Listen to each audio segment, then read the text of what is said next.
Так, hazır başlayabiliriz. Так, туғанlar, біріншісі YouTube, екіншісі TikTok. Аллаға шүкір интернет болды. Продолжим. Мен давно уже кірген жоқ. Ұмытып біткенбіз бетінде. Мен стрим қошан жасадым алда қарас. Әлі қошан. Озақсы урамда жасадым. Мында іште үйде әлі вообще долго не делал. Короче, бірсін будем просто записывать, пока у меня хватит память. Потому что, ну, посмотрим. Для других ютубов тоже надо будет записывать. Ну, что я хочу сказать. Ну, бисмилля, башлайбыз. Бүгін 21 уже бетінде. 20-ші ураза, 21-ші уразаға күштегенде. Ну, короче говоря, мүмкін әлі тұтабыз ола берсе. Мен әлі этот сухурға әлі ерте. Вот, посидим до 4 можно посидеть. Кстати, будильник қойға керек. Сағат 4-ке. Чтобы этот... Так вот, чтобы посидеть деген кебек с вами вот 4 часа, иншаллах, надеюсь, у меня силы хватит посидеть с вами. Итак, тем очень много, но будем по новостям прокручивать. Я больно такого в Телеграм не закидываю сейчас, потому что то, что что-то вот смотрю, закидываю, а так все будем собирать с других каналов. Само собой, ну, тем очень много, так и так я уже много чего посмотрел, послушал за эти дни. Ну, нәрсе айтырға могу енді. Что, давайте так, насчет Башкортостана и Татарстана, тема бетінде бізде. Так, давайте-ка сейчас. Так, запись пошла. Я просто в TikTok тоже закинул этот. Ну, нәрсе айтырға енді. Хочу сказать, самое главное, бір кіші мына бар, бір кіші ТикТокта, бір кіші ютубта, екі кіші ютубта уже. Надеюсь, у вас уже там утро, встали на так скажем, иртанге.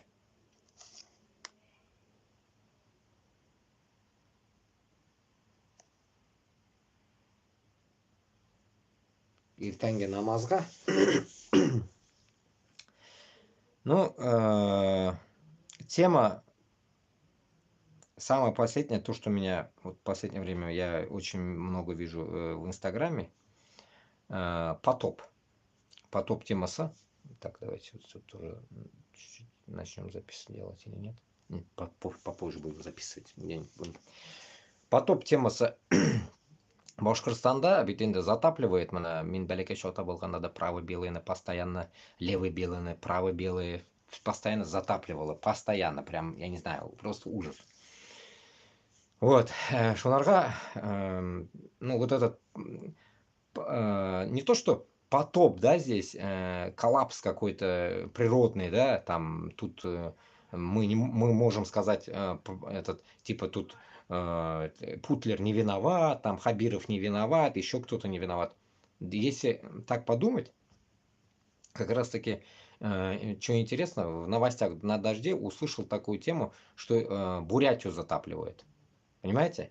Но главное, Башкортостан әйткен кіші жоқ.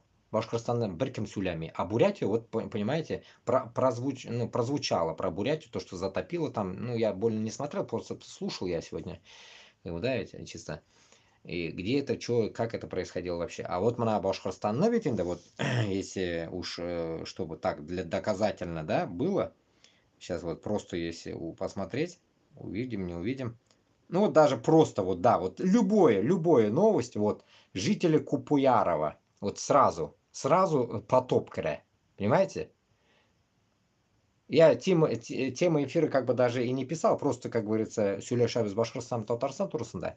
Но бұл әйме, менің бәлеке шоқтан келіп барған проблема бұл. Бұл дегені білесіз нәрсеке, если мы сейчас меня уже 39, мы понимаем, что вот эта тема продолжается минимум, минус, ладно, 13, как я туда переехал, да, 26 лет. 26 лет этой проблеме. Бұл кешегі проблема түгіл бейді. Бұл теге ушығыз кетіп, нәрсеке итерге, но уж кита, знаете от чего? От того, что там, блин, полдома, грубо говоря, до выше бетона, ну біздің бетонларны білесіз енді онандан түгел бетін біз бетонлар, бізде ағаш сызбалар бетонысы, бетон от силы там 50-70 сантиметров, а от земли выскакивает всего лишь 40. И вот представьте, тәрзә түбіне хәтлі почти что су басқан. Мында дофига, мы потом будем смотреть. Я вот недавно только тоже вот смотрел, вот прям ну, ужасно вот эти затопы. И вот мына шул әйберләрне күреп, мына башкортлар, татарлар, сіз нәрсә уйлап отырасыз, а? Бұл шул интегуләрне біз мында, ладно, біз Европада яшибез. Мында да потоп была. Она недавно, если помните, в том году Италия была, Венеция, потоп был где-то там. Север Италии. И здесь тоже, но и в Германии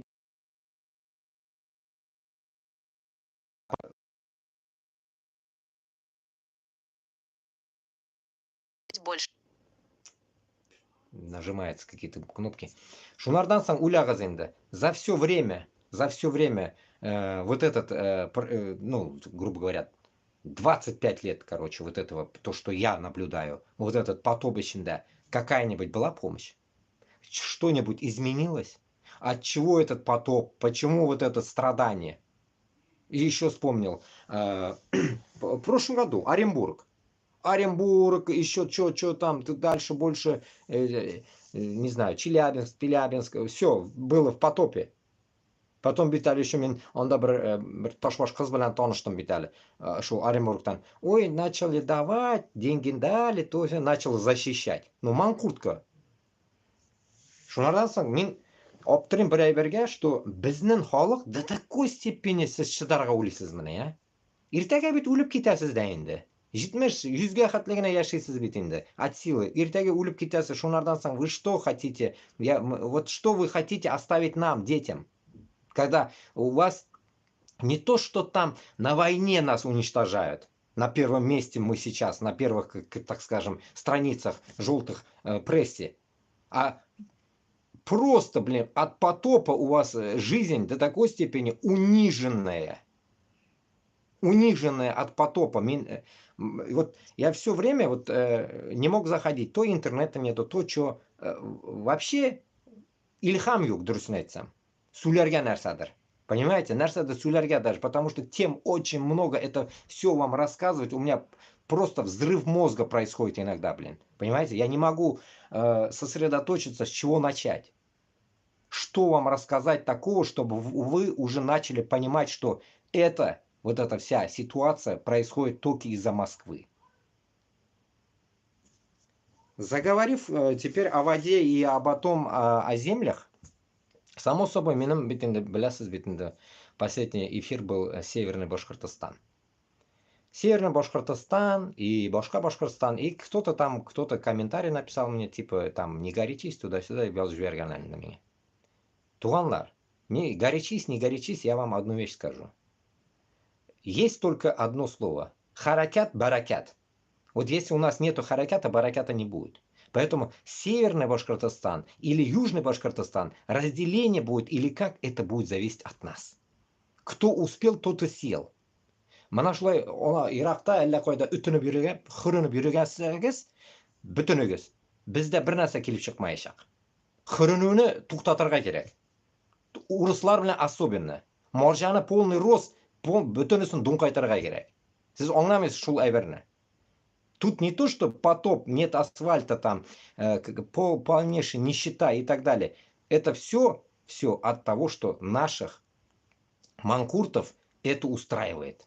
Потому что олар запашлены деньгами из нашего же бюджета, из наших же денег. Все у них есть, все у них чики-пики. А у нас что? Без халык. Мен бит сезгә башыннан әйттем. Мин только халык белән буду двигаться. Только халык белән. Халык тормый икән, значит, аны торгызырга кирәк. Без бастырырга тиешбез халыкны.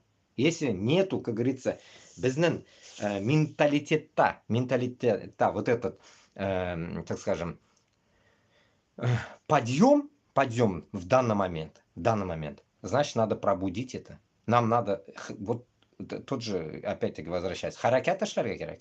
Без хошанахатлы шулай будем это впитывать как губка, говорить, да, вот нам там это нельзя там, допустим, причина там этого баймаковских дел.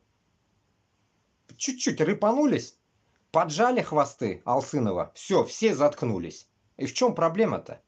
Что, проблема бетта, что ли? Проблема бетта, Алсынов утырда проблема бетта, что ли? Только его личная проблема, что ли, это была? А проблема потопов, проблема вот этого всего беспредела, это чьи проблемы? Чьи проблемы? Это мои только одни проблемы, что ли? Кимнесің проблема с собой? Мен шуны аңламаймын. Шунарға туғандар, бізде, білесізме, сплоченность yok. Сплоченность.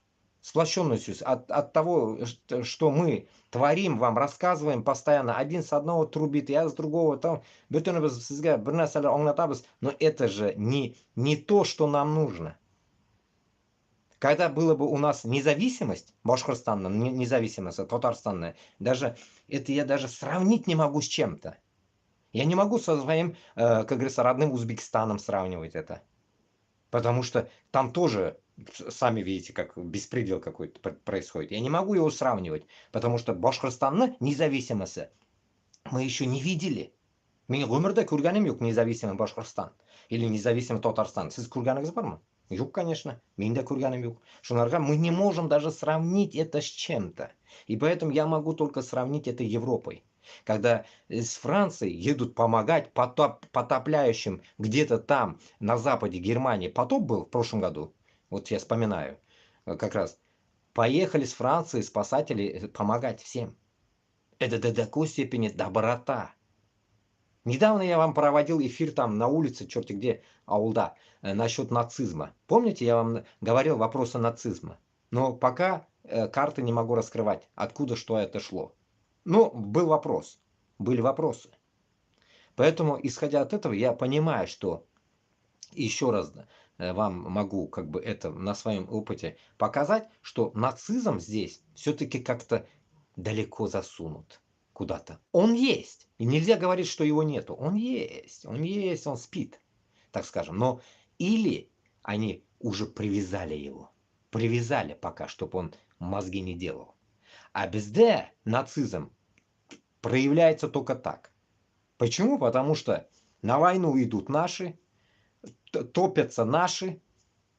С прошлого года, это, если так вспоминать, добавляем, да, Оренбург затопило, в этом году Башкортостан затопило, а еще дальше Бурятия и так далее, я не говорю. Это еще только март. Это еще только пытается что-то растаять. Сізге көрсетіп тұрам бетін, Уранда бізде уже жара, да, сегодня 20 градусов было, как бы, вот уже все, отопление, все вырубили, все, нету отопления. В комнате нормально. И поэтому Башкортостанда, или муннан кор.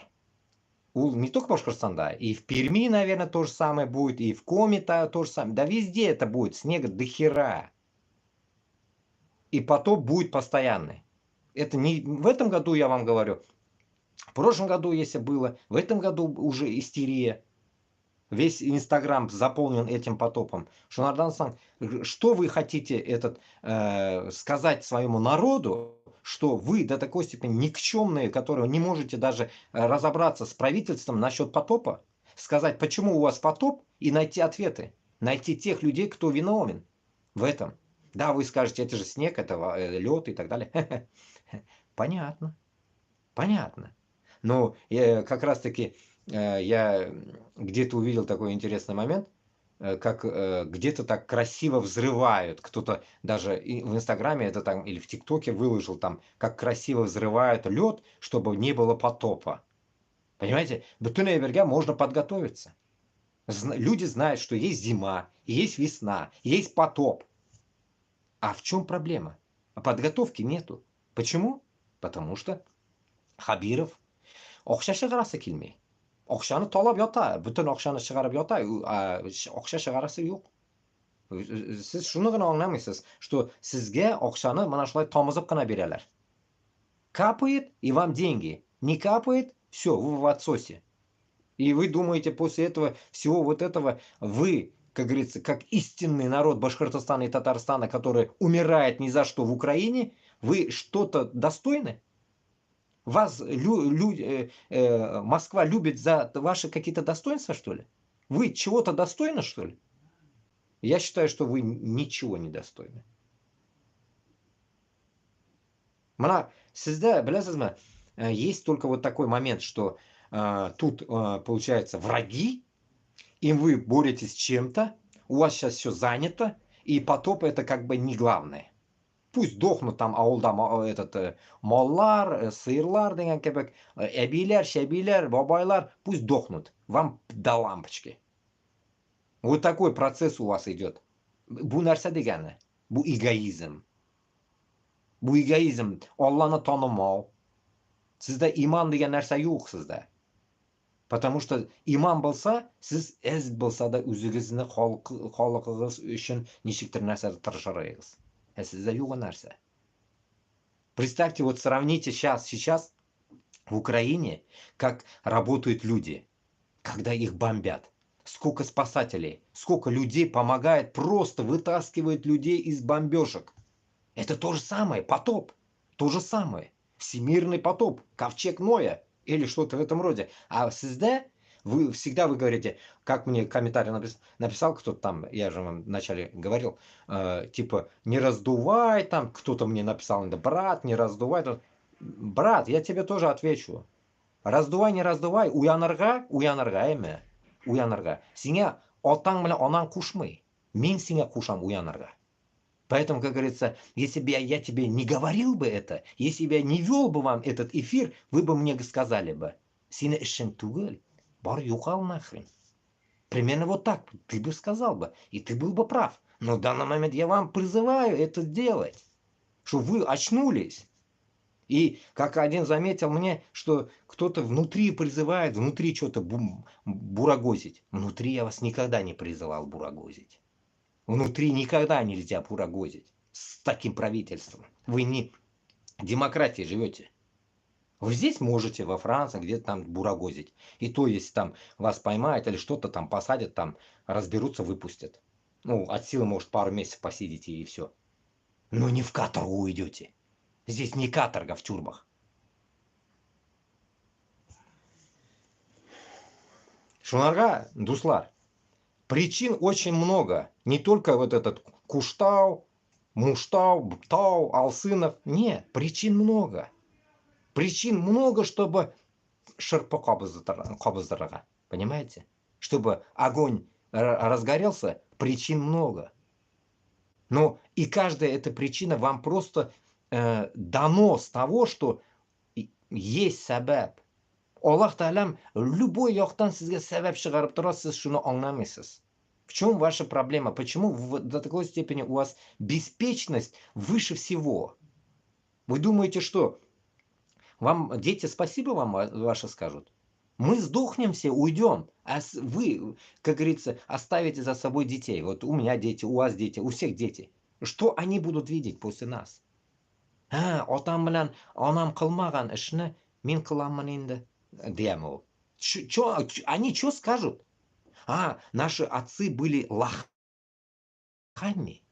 Да, они боялись узкожопых, и они были лохами по жизни. Они ничего нам не оставили. Представьте, это пишется история наша. А сізді, сізді только нашла эгоизм, мин, короче, под Хабировым, мин под Минихановым, потусуюсь там, жизнь прогоню, все нормально, и потом все, я вспомню, что я татар, я вспомню, что мин башкирт, и все, все будет нормально, да, но все мы говорим на русском, потому что у нас нет своего языка. Ну, мы же россияне, да, мы же такие, как бы, да. Вот это только у вас будет прогон вот этого. Больше ничего. Поэтому, сколько размышляя вот эти моменты, которые порой иногда я не выхожу в эфиры, я понимаю, что доноша вот этот, то, что я ношу в себе, доношу до вас, видим, читаем новости вам, тоже пытаемся это как бы сформулировать с нашей точки зрения и так далее. Бүтін әйберні ишетіп, мен бір әйберні мына не могу донести до народа, что процесс вот этого всего, который вам рассказывается со всех щелей, это какая-то часть, которая вам доносится, это ложь, а которую мы пытаемся это сделать правильно, донести до вас, вы нас даже за людей не считаете. Понимаете? Вот в чем вот ваш, так скажем, косяк всего этого. Я это обращаюсь не тем, которые, альхамдулилля, да, есть какие-то люди, которые подписываются на меня там и так далее, которые понимают процесс, к чему я иду, да, рахмат сизга. Не им, а именно касается тем, которые вдруг зайдут в мой канал, увидят то, что я говорю, как всегда, они меня начинают называть там провокатор, аляким, аляким. И поймите одну вещь, что такие вещи, которые пытаемся мы доносить, я когда говорю мы, это уж вы сами понимаете, кого вы смотрите, кого я смотрю. Я не один, как говорится, до вас доносит. Но у каждого, кто доносит вам, у них есть свой принцип как-то доносить. Но ихний принцип всегда я вам подмечаю. Ни один из них вас под оружие не зовет. А я вас зову. Мой принцип именно почему? Потому что вы должны взять оружие. По-другому никак. По-другому мы не сможем. У Русларна с пустыми вот такими руками, так скажем, хлеб и солью не накормить, не успокоить. Люди, которые никак не могут вот за эти если уж на войну переходить, на 30 дней тишину поймать, не могут разобраться. Этот шайтан Путин тянет всю вот эту резину какую-то непонятную. Понимаете, не могут просто сказать, все, так, остановились, не воюем. Почему? Потому что у него, как говорится, очко джим-джим, понимаете? Если у него вот это все остановится, у него, наверное, внутренняя истерия идет. Внутренняя, он не может внутри себе разобраться, в чем проблема у него. А мы в этой каше, наблюдая со стороны, не то, что вы внутри, Башкортостанда, Татарстанда, вы не можете понять внутри. Вы не можете, потому что во лжи живете. Мы, наблюдая со стороны, и понимаем, что до такой степени мир уже сошел с ума, что даже правда до людей доносится как ложь. А ложь для вас – это правда. Почему? Потому что вы уже деградировали. Вы не можете сами себе помочь уже. Если каждый день слышим, что манда в Телеграме постоянно вон радуются вот всякие вот, вот Казани крупнее, вот даже я просто листанул и Инстаграм, Казани на крупнейшем в России республиканском ифтаре собрались 13 тысяч мусульман. И там вот этот черт Камиль Хазрат идет, вижу. И что это дает? Кузбуямачелок. Как по-узбекски говорят, кузбуямачелок, да? Это покрасить глаза, да, так скажем. Обман зрения, так уж, если уж дословно. Обман зрения того, что там в Казани ислам есть. Исемене, номага ислам.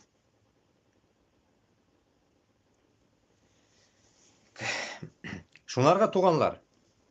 Сейчас пойдем по новостям, там туда-сюда. Просто обидно то, что весь вот этот жизненный цикл наш, да, ведь вот наш жизненный цикл до такой степени он, так скажем, беспощадный. Беспощадный он. Даже sizni tege shu o'limdan qutqarib qolir uchun biz tirishgan kishilar, пусть это не звучит вам громкие слова. Я вам как человек просто говорю. O'limdan qutqarishga sizni tirishamiz. А siz o'limga o'zingizni, так сказать, jahannamga tig'asiz. Do'zaxga tig'asizlar. O'zingizni, как по-узбекски, если выражаться. Jahannam. Ahillari. Бандалары, шайтанлары. Даже я не знаю, шайтаны, наверное, сейчас рукоплескают, кайфуют, наверное, от того, что люди поверили в их действия. Вы народ, который, вот Башкортостан или Татарстан, да, проигравший народ в данный момент, который вы идете по пути шайтана. Я во время Рамадана это говорю, вот 20-й день Рамадана, аляхамдулля, держим уразу. Да, пусть у меня плохие свои какие-то косяки есть и так далее. Аллах өзі кешірсін. Есть у меня, тілім аламадыр, сүгінем, башқа қылам. Но жүрегім мені барыбір әрни. Понимаете, әрни, Башкортостан, Татарстан үшін. Просто вы не можете понять, вот один кто-то сейчас выражался, до этого что-то слушал, типа, есть какие-то, говорит, приезжие, а есть внутри, которые люди живут. И что? Есть разница. По его как бы словам, получается какая-то разница. Получается, Башкортстан мен Татарстанда туылып үскәннәр бер нәрсә тырышмыйлар кылырга, үзене яшәү өчен, үзене җире өчен, үзене кара туфрагы өчен бер нәрсә тырышмыйсыз. Кайдандыр килгәннәр сезгә пытаются глаза, как говорится, буялган күзләрегезне ачырга. Вот этот момент мне прям, знаете, угнетает внутри. Вы думаете, мне это зачем нужно? Да я не знаю. Потому что, наверное, я все-таки Башкортстаннан болған үшін, ничектер Башкортстанда рано или поздно шунда бәлкім күмілерге, может, хочу я. Может, как-то там остаться хочу, жить, если независимость получится. Если сможем мы такие, как говорится, языкастые, сможем войти туда обратно, вернуться, чтобы нас не засунули в ГУЛАГу. Может, вот так. Не знаю, много слов, почему? Зачем туда вернуться? А зачем я тогда в 13 лет переехал, плакал, чтобы переехать в Башкортостан с Узбекистана? Может, для этого я хочу вернуться туда? Ответов много, я не знаю, какой цепляет вас. Много ответов. Но самое интересное, что в этом,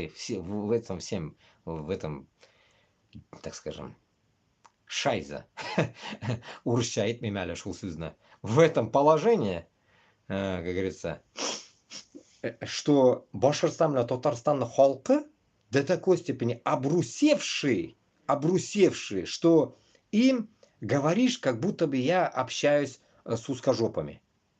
Вот реально. Вот вроде бы наши, и в то же время не наши. В то же время для них мы как бы как какие-то эти, ну, так скажем, провокаторы, опять-таки, это слово произношу, какие-то эти, кто пытается баламутить их там туда-сюда, потому что у них такая любовь с узкожопами и так далее. Вот это меня убивает во всем.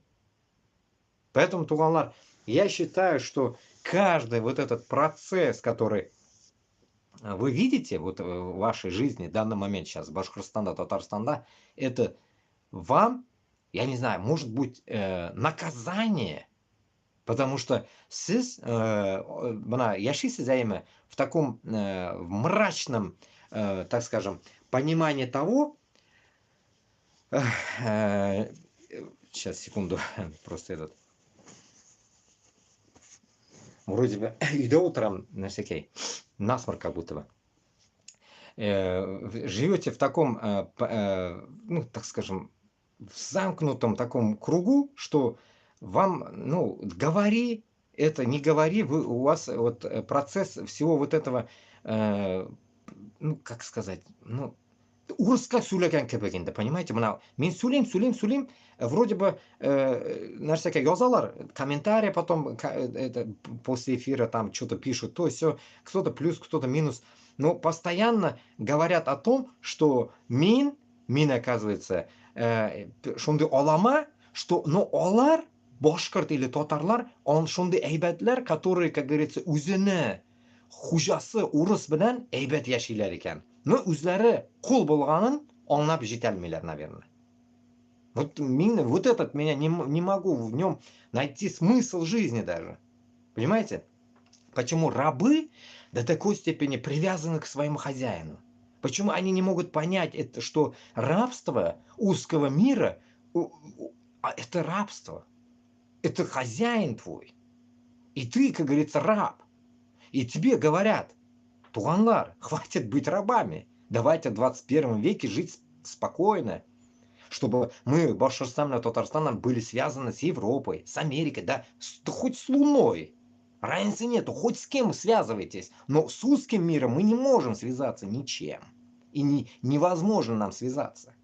Пытаются там, где-то там отголоски выходят там, узкожопые постоянно в дожде говорят, что ой, какая-то связь с Америкой. Связь с Америкой. Да, узкожопым москвичам или так далее, всем, которые воруют наши территории, нужна связь с Америкой. Повылазить хочется, бабок потратить, в казино поиграть, в Лас-Вегас съездить или что-то в этом роде, да? Mana shu әйберләр кирәктер инде. Безнең теге маңкурт бай башкорт татарларга да пырт туздырып акчаларын эшләтеп йөрергә уйлыйлардыр. Безнең акчаларны, безнең җирдән, безнең нәрсәдән чыккан акчаларны пырт туздырып уйнап йөрергә уйлыйлар. Понимаете? Аларга шул гына кирәк. Кайф. Кайфа не хватает. Заточили их санкциями и не могут сейчас кайфануть. А без шуны карап утырып, дальше су астында яшибез. Су басты Башкортстанны, беркем ярдәм бирәсе юк, кешеләр лодкада йөриләр уже. Ауылда лодкада йөри. Уму непостижимые вещи. А если бы вот этого плотина, бетон жерда, бетонированная плотина там, я не знаю, выше крыши, если было бы нормальная плотина, знают, что будут потопы, по краям берегов, где затапливают по жизни, все знают, поставить там мешки с песком. В чем проблема? Окшаю. Юллар эшләргә акча юк. Мәктәпләр ачарга, медицина и так далее. Бер кайда акча юк. И потом, если помните, в том эфире тоже я читал, вспомним уж про землю, если уж говорим, что какие-то машины проваливаются, Уфада. Машины проваливаются в Уфе. Зачем? Почему? Что за фигня? Фигня в том, потому что нужно, как говорится, смотреть за всем, понимаете? Уже все. Если нет, как говорят же, нормального хозяина, и любая машина сгниет, и любая земля тоже, как говорится, требует орошения и так далее. Порядок везде. Нет порядка, понимаете? Только есть высасывание бабла и, как говорится, уничтожение населения в всяких тупых войнах, которые нам не нужны. А вы думаете, что все это нормально, потому что узкие жопы вам братья. Крестоносцы вам братья. Мы же мусульмане, мы же забыли, что мы мусульмане, и крестоносцы сразу становятся нам братья, которые нас держат как рабов, черножопых. Как вам это такое? Как можно вот в таком мире жить, где узкая община по Башкортостану ходит, говорит, мы узкие, с ними, как говорится, Бог и так далее. Шайтаны бегают вот так по всему Башкортостану с Татарстаном, и вы что-то говорите. Те еще на Кавказ пытаются лезть со своим узким общиной. Порой даже иногда уже про Кавказ даже говорить не хочу.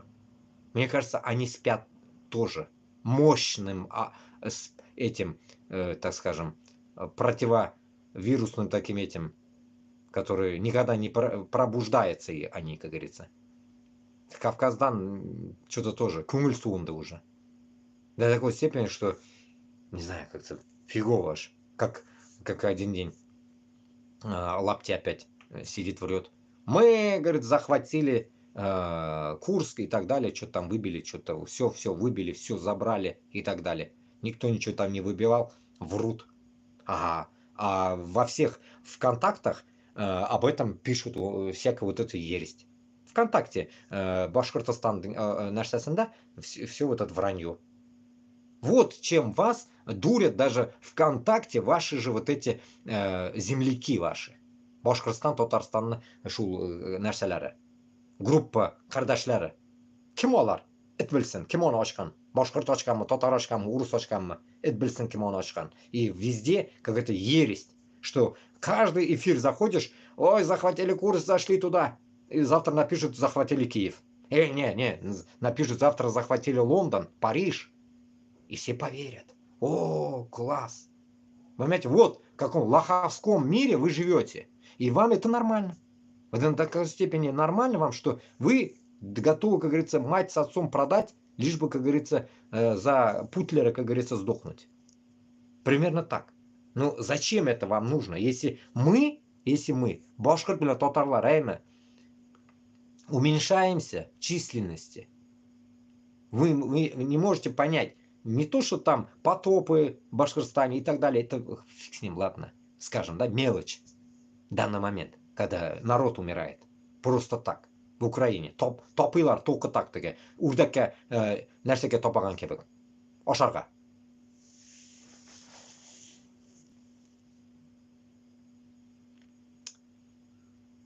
Вот здесь вот пройдемся вот по комментариям.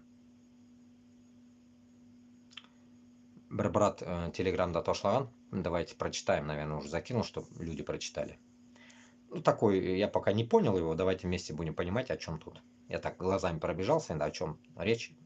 Не вкурил, но примерно сарказм какой-то. Давайте по записи его закинем. Давайте-ка я вам объясню на пальцах. Ну, это так, в тему вроде бы, о чем я говорил. Может, кто-то вкурит, в чем дело. Россияне, на вас всем похуй. На вас всем просто, опять это слово, вы всех заебали.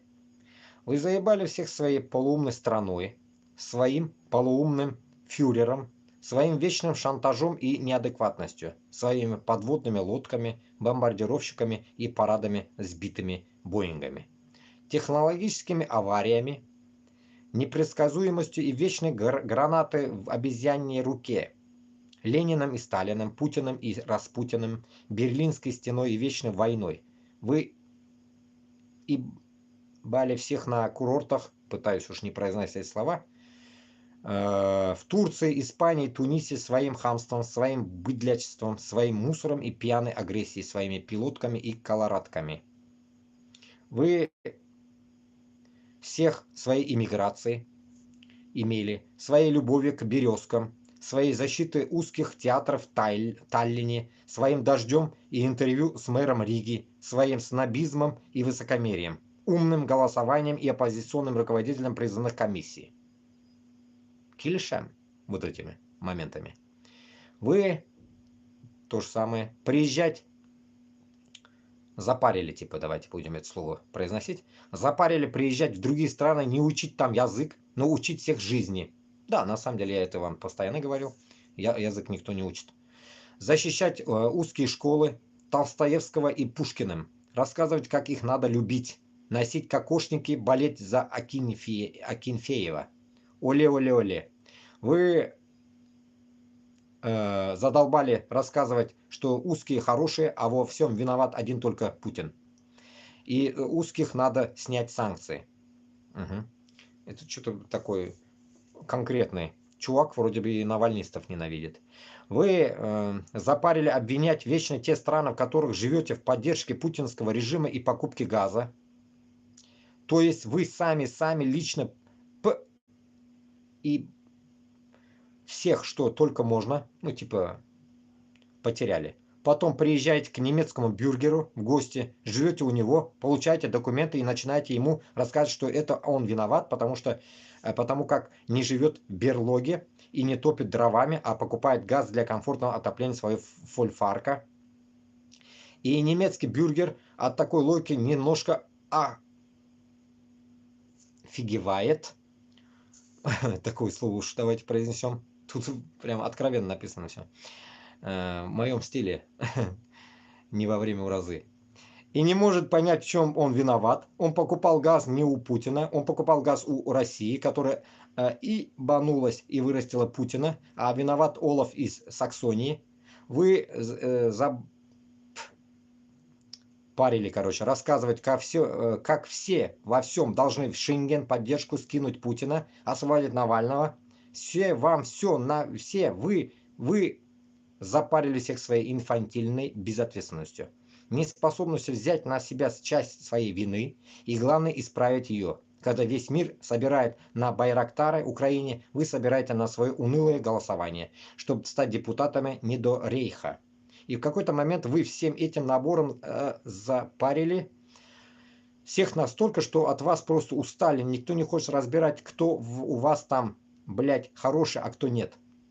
Никто не собирается ворошить вилами Эверест из говна, чтобы отыскать в нем нет даже не бриллиант, просто нормальный, адекватный камушек, 1 на 1 000 000. Никто не собирается больше разбираться, как и в какую сторону ёбнулся дождь, а какую медуза. И почему так произошло? И почему так происходит каждый, блядь, раз? Каждый, кто там у вас хороший, узкий с паспортом, а кто нет. Вас все просто послали нахуй. И битесь как хотите дальше сами, но там, по ту сторону речки и забора, и крокодилов, да, Европе нужен газ. Не ваш газ. Газ общепланетарный. Газ планеты Земля, который находится на той территории, которую 300 лет назад вы завоевали, вырезав коренное население чуть не под ноль, а теперь называете своим. Ну окей, пусть будет ваш газ. Окей, так вот. Да, Европе нужен ваш газ, пока еще нужен, а сами вы нахуй не нужны. Так, надеюсь, доступна? Простая логика. 2 шага всего. Ну, примерно бетон ибермлямин килишам. Кем язгандыр инде? Хз. Как дальше жить? Поэтому вот вам откровенность какого-то чувака, короче, который мне отправил, я не знаю, кто это писал. Ну, по крайней мере, газ и Европа, я вам говорю, вот газ вырублен уже. 20 марта уже, не знаю, 5-10 дней уже нету тепла. Точнее, газ-то есть в кухне. Что я хочу сказать? Ну, это так, для размышления вам. В том, что вот этот путинистский режим и хорошие узкожопые, которых вам я говорил, нету. Нету их, забудьте, узкожопых хороших нету. И то, что вы со мной начинаете спорить где-то там в комментариях, что узкожопых из Башкортостана гнать никто не будет, послушайте вот. Поймите одну вещь. Зачистка Башкортостана – это раз. Завоевание других территорий – это два. Вот это два вопроса – это так, которые нам надо просто как раз плюнуть решить. Потому что Башкортостан белән Татарстанның тирәсендә беркем урыс булмаска тиеш. Бөтенесе или ул башкорт булырга тиеш, или татар булырга тиеш, или башка милләт булырга тиеш, но только не узкожопые. Поймите это раз и навсегда. И где-то в комментарии прочитал, что типа Татарстану надо забирать там такие какие-то территории, Ульяна, Самара и так далее, и так далее. Само собой. Разберемся с Казахстаном. Все территории поделим. Башкортостан, Татарстан, как я и говорил вам, идем наверх. Олга, только Олга. Идем наверх до новой земли. Новую землю полностью забираем под Башкортостан, под ноль. Суларга херабис. Морской флот и так далее, все будет у нас. Представили? В форме. Башкорт егеті басып тұра моряк. Татар егеті басып тұра моряк. Представили, да? Бізде была подводные лодкалар. Морской флот. Военный флот. Тағы нәрсе керек. Мына шул нәрсе ынтылу. Мына шул ынтылуға барырга керек бізге. По-другому никак. Если вы думаете, что зацикливаться, как Габасова опять вспоминая, потому что часто глаза мозолят со своими территориальными действиями, тупыми действиями, и потом мне еще за защиту его комментарий мне пишут, куркаклар белән мин эш алып бармыйм. Поймите, бер мәртә яшибез. Бер мәртә. И это не громкие слова. Это я вам говорю, давайте с кем-нибудь стрим сделаем, я выйду на большой эфир. Вы вытащите меня на большой эфир, будем говорить. Проблем нет. Проблема знаете в чем? Потому что я все прямолинейно говорю. Боятся со мной говорить, я так понял. Просто не хотите вы говорить со мной. Стримеры, которые сраные, которые набрали там 1 000 000 подписчиков и не можете, как говорится, просто вызвать меня на стрим. Да я на дебат я с вами не иду. На дебат там, если вообще думать керек болса. Вот по этой теме. Пока Башкортостан и Татарстанда народ не поймет, что территория, которая прилегает к нам, это все наши территории, поймите. Если вы даже будете искать в листах, что это не наше, это чье? Наше. Запомните, это все наше. Почему? Потому что принцип рядом не должно быть узкожопых земель.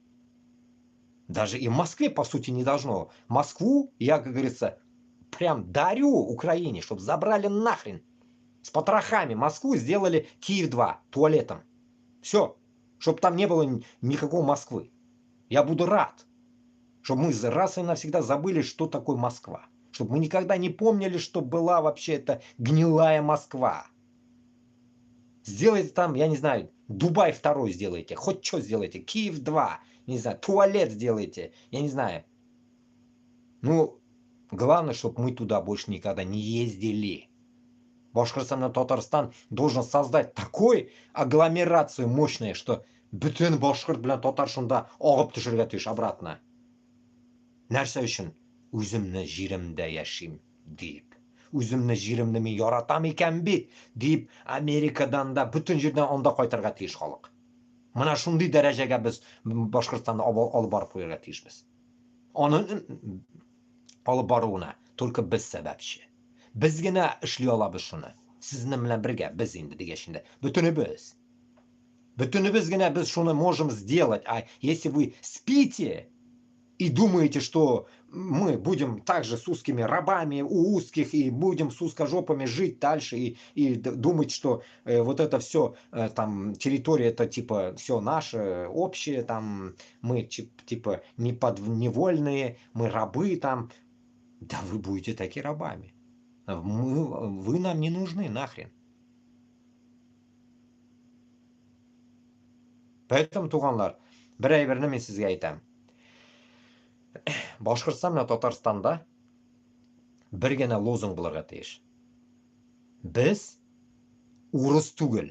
Без урыс түгел. Все, менә шул әйберне сез раз и навсегда даже запомнить. Мы не русские.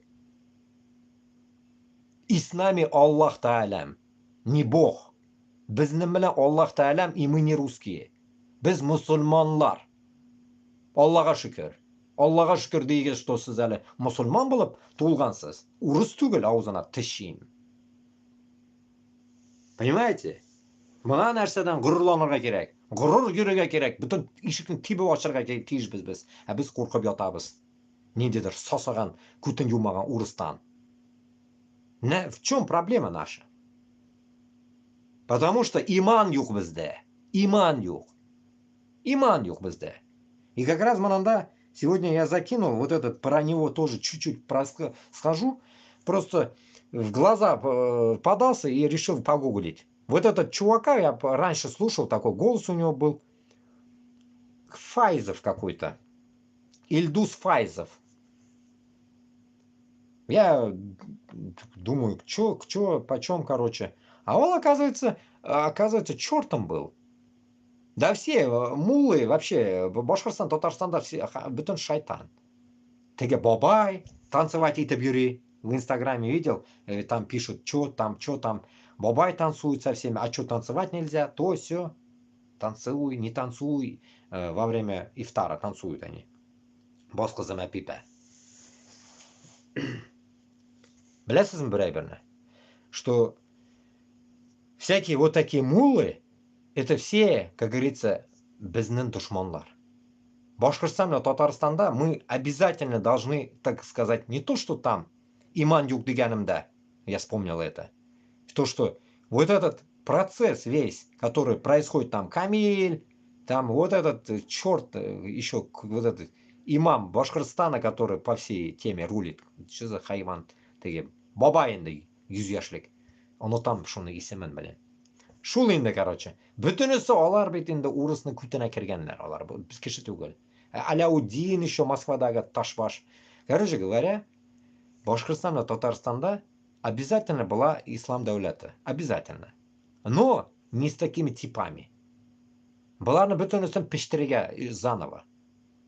Пережарить их, ублюдков этих. Всех пересажать, если надо будет. Полностью күтенә тиеп чыгарга инде, короче говоря. Безгә андыйлар бер имамлыкта бер нәрсә китерергә тиеш түгелләр. Башкортстан ва Татарстанда бүтән имам, муллаларның бүтәнесен алмаштырырга. Кто как дышал, нас не будет волновать. Прав он, не прав, всех менять, всех. Кем анда, оно там Башкортостанда Аляким, Бергалин, Миргалин, всех. Камиля этого черта татарстанского, всех менять. Поэтому наша задача полностью смена человечества, полностью сменить мозг людей и сменить нашу обстановку. Хватит быть рабами. Все, вот 25-й год, 2025 год, 21 век, по хиджре, вообще 1446 год, я так понял, показывает вроде бы. Не ошибиться, давайте проверим, в каком году мы вообще сейчас обитаем. Поэтому, ну да, 1446 год, 21 Рамадан. Сегодня вот. Туғыз күн қалған оразаға. Бітуіне. Шуларға дуслар, біздің келешегіміз біздің қолда. Біз генә мына біргеләшіп, біз генә можем что-то сделать. А так, вот так, да, ведь балаболить каждый день с одной печи, как говорится, я, с другого Габбасов, Айсин, там Кашапов, еще кто-то там, кімні таушыға, кімнікі yok вообще, блин, кім бар, кім yok, аңлап табылмай уже. Вот эти походы наши, да, ведь, они, так скажем, балабольные походы, они уже реально даже мне уже надоели. Дружнецам.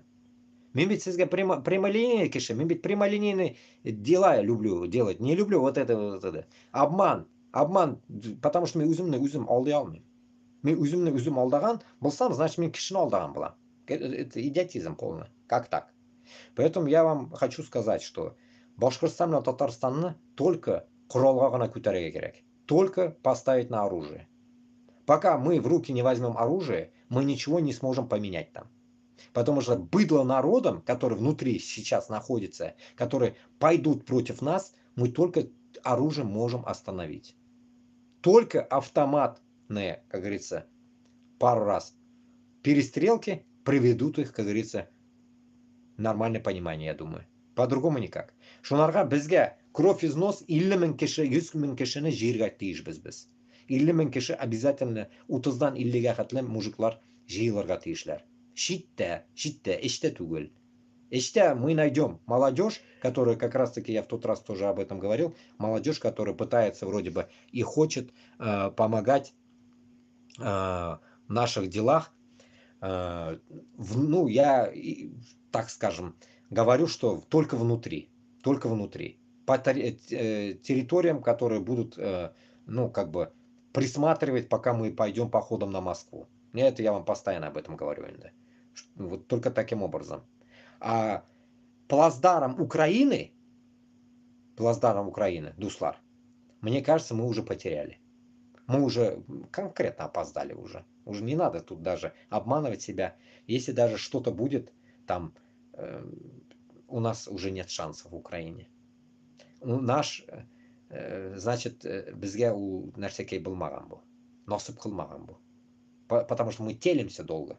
Нам надо быстрее щекотиться, чтобы какой-то плацдарм поймать. А мы уже и готовые плацдармы даже мы теряем. Да, может это как-то звучит как-то с моей стороны как-то неприятно. Украинцам, может, это слышно будет. Но у нас нет другого варианта.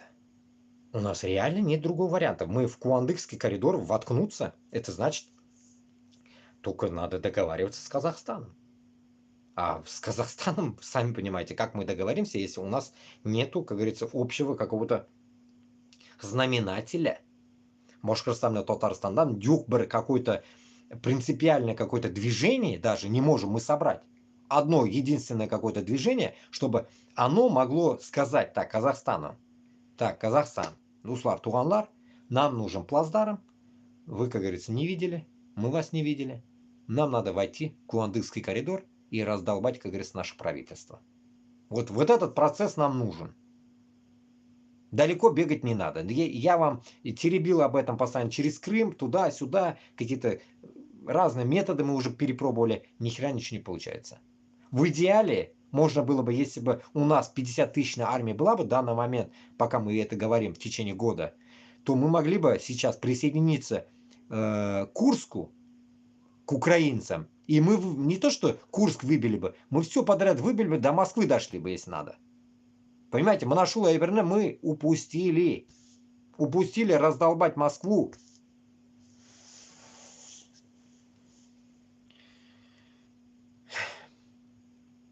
Давайте пойдем дальше. По новостям пройдемся, наверное. А вот здесь вот закидывал одну вещь еще. Сегодня слушал. Ну, тоже можете посмотреть. ДВ новости. Удивительный идиотизм, конечно, и удивительные мысли у них. Если Россия победит Украину, сценарий немецкого эксперта Геофактор. Что будет, если Россия победит? Возможный сценарий окончания войны против Украины описал в своей новой книге один из самых известных немецких военных экспертов, профессор университета какой-то, ну и так далее. Ну там надо заходить, там полчаса, короче, бла-бла-бла.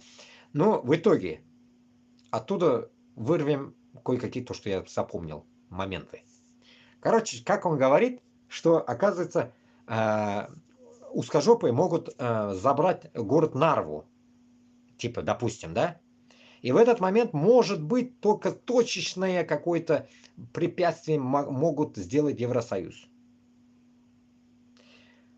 По его словам. Но это тоже, это бла-бла-бла европейского народа. Потом он сам прям это говорит. То ли ведущий говорит, я так и не понял. Ну, обычно я включаю и слушаю, короче, и что-то делаю по домам. Я прям вот так не смотрю на них, кто что говорит. И вопрос задает это, примерно вот от этого я, наверное, понимаю, кто говорит, что типа пока в Европе, вот так сказать, их слова чуть-чуть давайте переделаю по-нормальному, пока им в жопу, как говорится, автоматом не сунешь, европейцам, а особенно вот этим немцам, они, оказывается, не рыпнутся против Москвы. Ничем. Ни на каплю. Это получается, они ждут, пока, как говорится, раздолбают Украину полностью, дойдут до границ Польши, потом, может быть, они проснутся. Это слова вот этого эксперта чертова. Тут каждый второй эксперт, точнее, военный ты, не военный, я поражаюсь над моментами вот этими, что эти слова исходят от немцев. Немцев, которые уроды в какое-то время, 80 лет назад, да, грубо говоря, напали, так скажем, на СССР. Но в то же время, конечно, мы опять-таки страдали. Обычный народ. И после этого, если у них нету такого, точнее, у него, у этого чувака, который писарь гребаный, нету такого момента, что нападение будет или не будет, то bularni pishmagan tovuq deyamiz bit biz ularni. Недоваренные курицы. Получается, от Европы мы можем ожидать только денежную и военную помощь. Нам их помощь человеческого образа или движухи, как Путлер сказал, нам не нужно. Нам не нужны ихние вот эти экспериментальные какие-то тезисы, которые они нам вытаскивают, бла-бла-бла. У нас таких хватает, балаболов. Житерлик. Один из них, вот я вам постоянно говорю, а пока ничего не можем сделать. Толк от этого, да?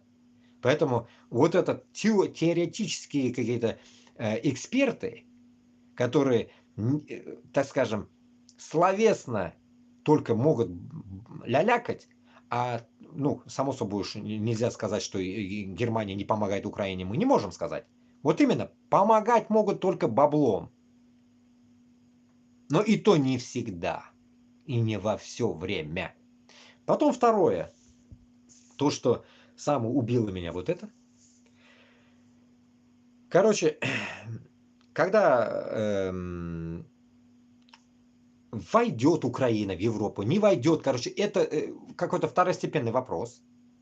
И в этот момент самый главный вопрос, и в то же время и ответ гнилой. Европейцы, которые говорят, оказывается, что помочь сейчас Украине насчет войны и так далее, да, ведь, и в тот же момент тратится вот это, помните, 2%, потом от 5% надо увеличить военный вот это расход, короче, Европы.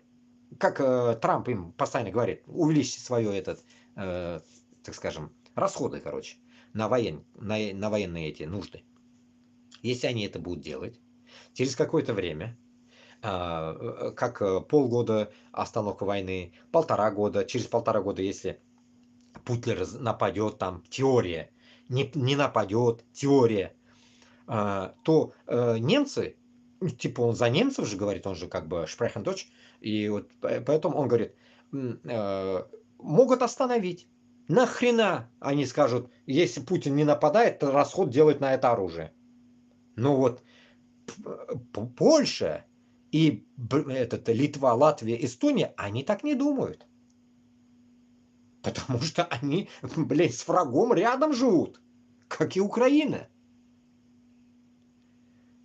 Вот этот момент гнилости Европы и показывает тому, что беспечность их до такой степени, это что украинцы, башкортлар, татарлар, кто там дохнет, им до лампочки, пока их дом не горит, пока их хату не пришла беда. Им похрен, моя хата с краю. Типа того. После этого, я к чему это вообще говорю?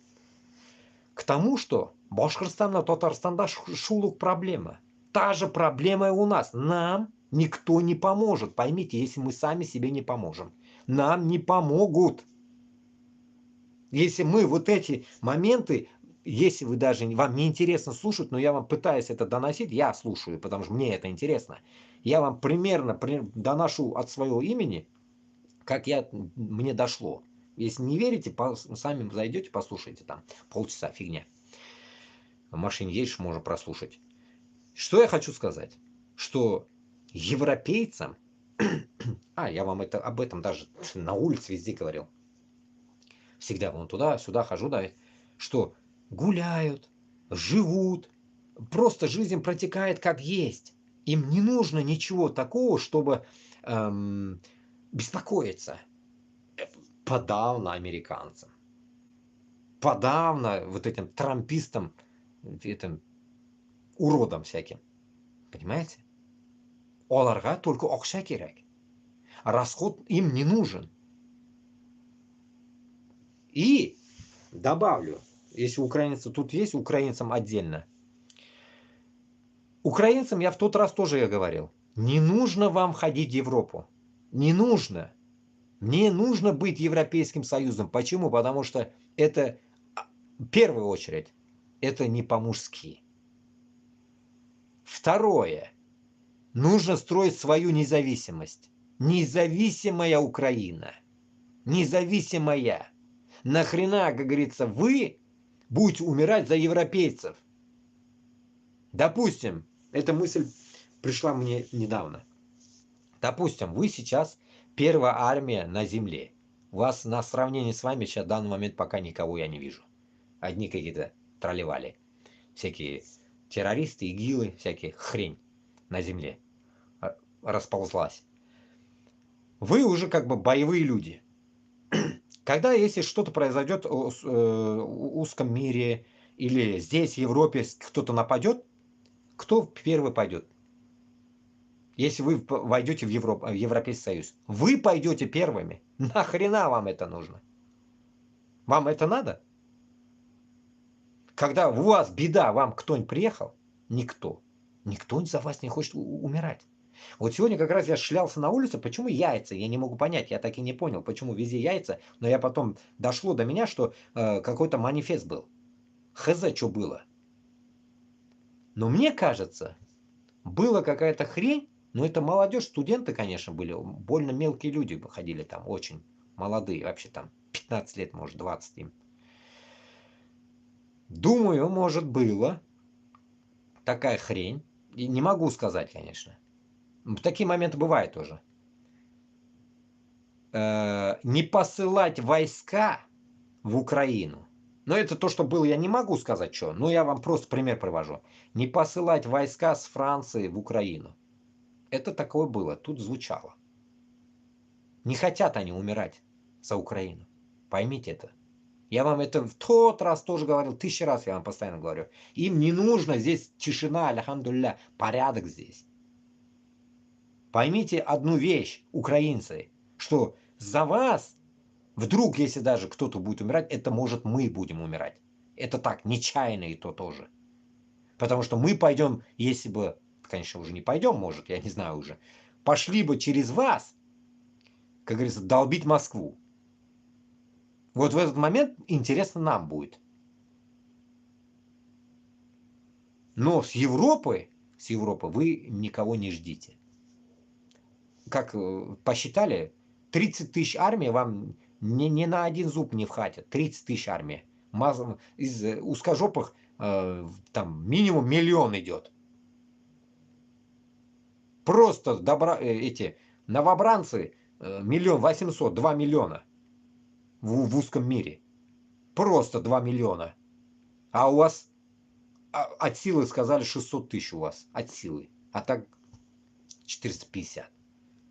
От силы 600. Ваших. Все. Вот на всю Украину в данный момент. 600 откуда-то нагребли. Этот старые, молодые, все подряд у вас там. Кипиш, короче.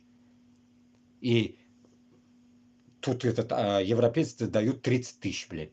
Нахрен, блядь. Это же идиотизм полный, блядь.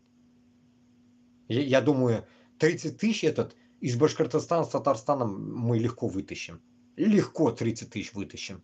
Если только нам вооружение нам дадут. Я думаю, любой из Башкортостана, Татарстана согласится пойти со мной против Москвы. 30 тысяч, я думаю, я наберу легко. Но если вся Европа, 28 стран, предлагает 30 тысяч армию для милитаризации территории, типа подушку безопасности, или как там, блин, вот это хрень. Это позор. Это позор, блин. Если в Англии 75 тысяч говорят, в Англии 75 вся армия. А в Турции услышал, я охренел, блин. 460, что ли, говорят, блин. Короче говоря, или 400 тысяч армия какая-то у них образовалась. Считай, откуда он столько набрал? Хз, блин. Ну вот представили, да? Значит, это вот дисбаланс. Значит, Башкортостан на Татарстан точно должен 100-тысячную армию иметь. В каждом. Минимум. На данный момент, а я не говорю там потом, после независимости. В данный момент, как это, муджахеды, мы должны пойти от 30 до 50 лет, 100 тысяч мы должны собраться, туганлар. Не 30 тысяч позорных каких-то европейских, а 100 тысяч минимум должны мы собраться.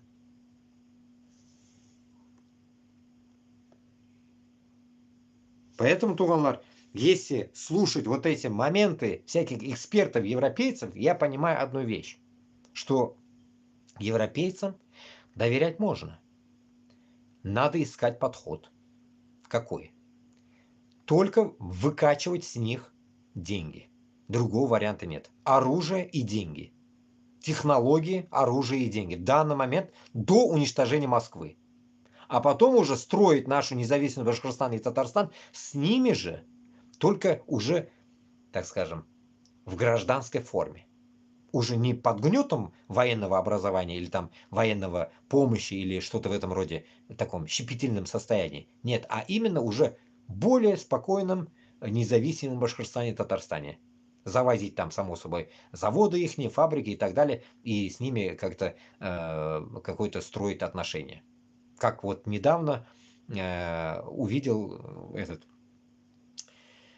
сюда я закидывал или нет, я не знаю, в ТикТоке, короче, я увидел. Президент Узбекистана Мирзияев приперся Макрону. Макрон говорил на узбекском, что-то там еще, салям вассалям, что-то. Он какие-то слова запомнил. Ну, подхалимничают, короче, друг к другу. Что-то они замутили там. Но замутили что? Интересно, да? Как они замутили? Вот этот момент тоже надо прояснить нам. Насчет урана. Договорились, что Сырдарье или Амударье, я не знаю, где, короче, Самарканде или где там. Короче, уран выходит. Короче, французы с узбеками начнут копать уран. Это, конечно, плюс, это хорошо, это минус. В то же время это уничтожение природы Узбекистана, само собой, будет. Но тут ничего не поделаешь. Это раз. Во-вторых, окей, если даже пойдет уничтожение, но там будет ли прибыль народу, а не по карманам ли вот этим, опять-таки, манкуртам узбекского народа. Вот примерно, я к чему это я говорю вообще? Примерно шунды эйберлер Башкортостан белән Татарстанда не должны быть. Не должны быть, когда я вам как раз-таки договоры говорил примерные, какие я вижу. 40/60, если помните, в одном эфире говорил я, 60/40. Примерно такие договоры, но везде будет прибыль для народа. Да, если мы будем уничтожать свою природу, значит, мы должны в 2-3-кратном виде, как говорится, мы должны это принести прибыль народу. Не себе по карманам и не государству, а именно народу, который там будет работать, трудиться и так далее. Но максимально, не уничтожая природу. Природаны соклап калырга, ничек булса да. Ничек булса да. И забыл, да, потом перешагнул. Вот это тоже давайте уж насчет земли говорил, забыл сказать. Насчет провалов земли, блин, я ушел на другую тему потом. Сори. Провалов земли в Уфе и что-то такое, потом где-то что-то я слышал, кто-то еще опять что-то говорил. Типа смена смена вот этого, блин. Столицы, смена столицы. Я вам об этом в своем эфире других постоянно рассказывал, когда вот эта тема заходила. Мен 100 мәртә сезгә әйттем. Поднимайте этот вопрос, открывайте каналы, я не знаю, как вам интересно, вот, давайте вместе увеличиваться.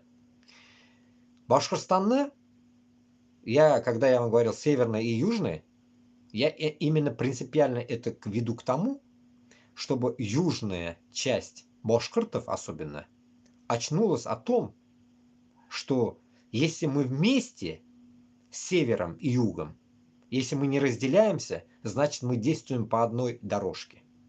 Ни налево, ни направо. Берге. Берге без. Берге значит до новой земли вместе все уберем. И в этот момент уничтожение вот этого подземельного, Уфы или так далее, я хочу от себя еще раз вам напомнить, добавить о том, что менять столицу мы будем каждые 3 года. Я вам уже об этом говорил разными методами. 3 года меняем президента, 3 года меняется там что-то еще. Короче, все меняется в течение 3 лет, когда приходит новый президент. Президент это менеджер, дедім мен сізге. Президент ол вообще кеші түгілі. Шупрек нахрен, я не знаю. Ишлеттілген шупрек. Вот как-то так оно будет звучать для вас. Только рулить будет парламент. И вот каждый год мы, когда Башкортостан образумим, нормально, Башкортостан, Перем, Коми, Ненеция, вода, в конце концов, ё-моё. Все вот это, весь Башкортостан будет до Казахстана. Куандык, туда-сюда, все, да? Марашунда мы будем разделять столицы. Каждые 3 года будет меняться место столицы. Хотите, там посередине Перми будет столица.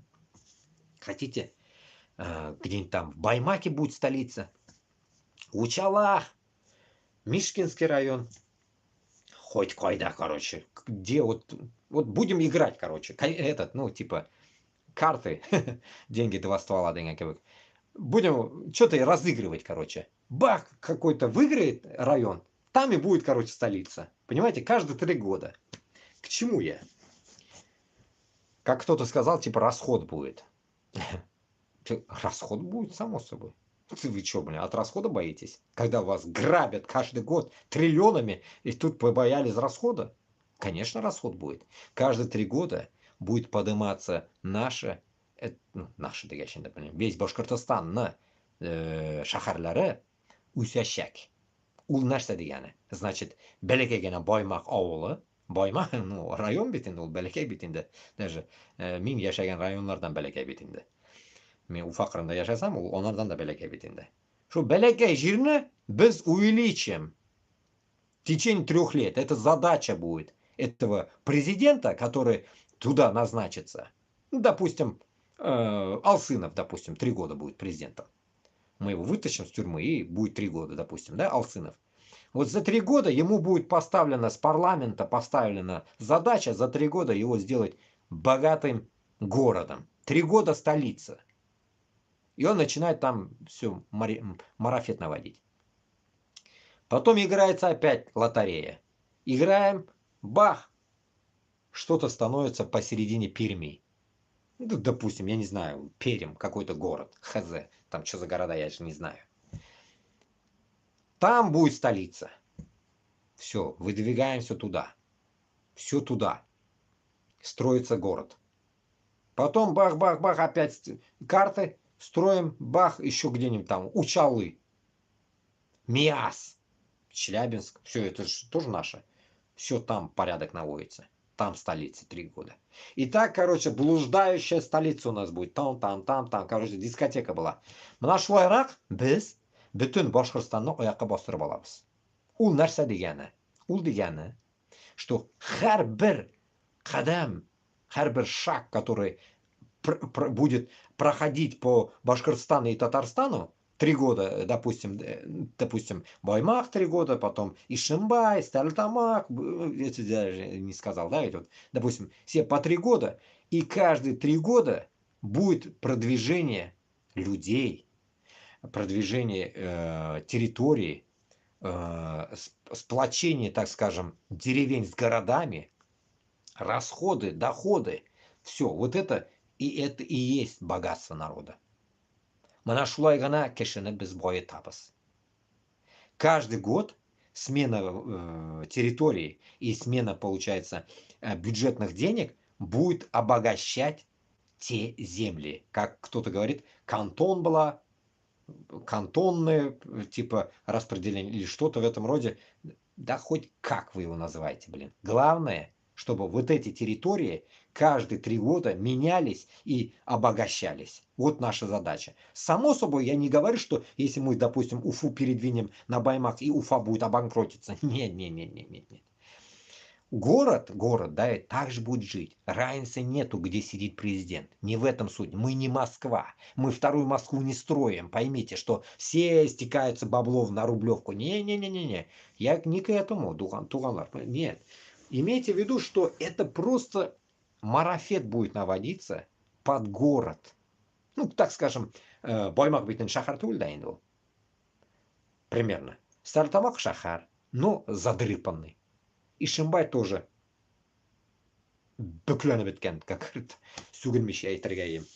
Короче, беткән инде, короче, кәкрәеп. Да все, говно там, бөтенесе, дөресен әйтсәм. Даже мой район тоже дерьмо. В итоге, что я хочу сказать? Что каждое передвижение городов приведет к тому, что народ, как в Норвегии, бегать с одного конца на другой не будет. Вот принцип чего, заточенность в чем будет. Бегать народ не будет. Вот, допустим, я не буду каждый день корячиться на электричке, ехать в Уфу, понимаете? Чтобы что-то заработать. Мне это нахрен не надо будет. Или там я с Уфы не буду ехать в Баймак. Мне это нахрен не надо будет, понимаете? Вот примерно я к чему веду.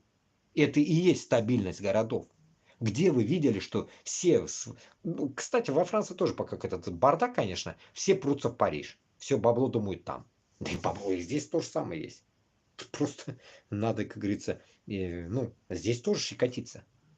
Не в этом дело. Именно вот этот принцип нужно брать, как в Норвегии.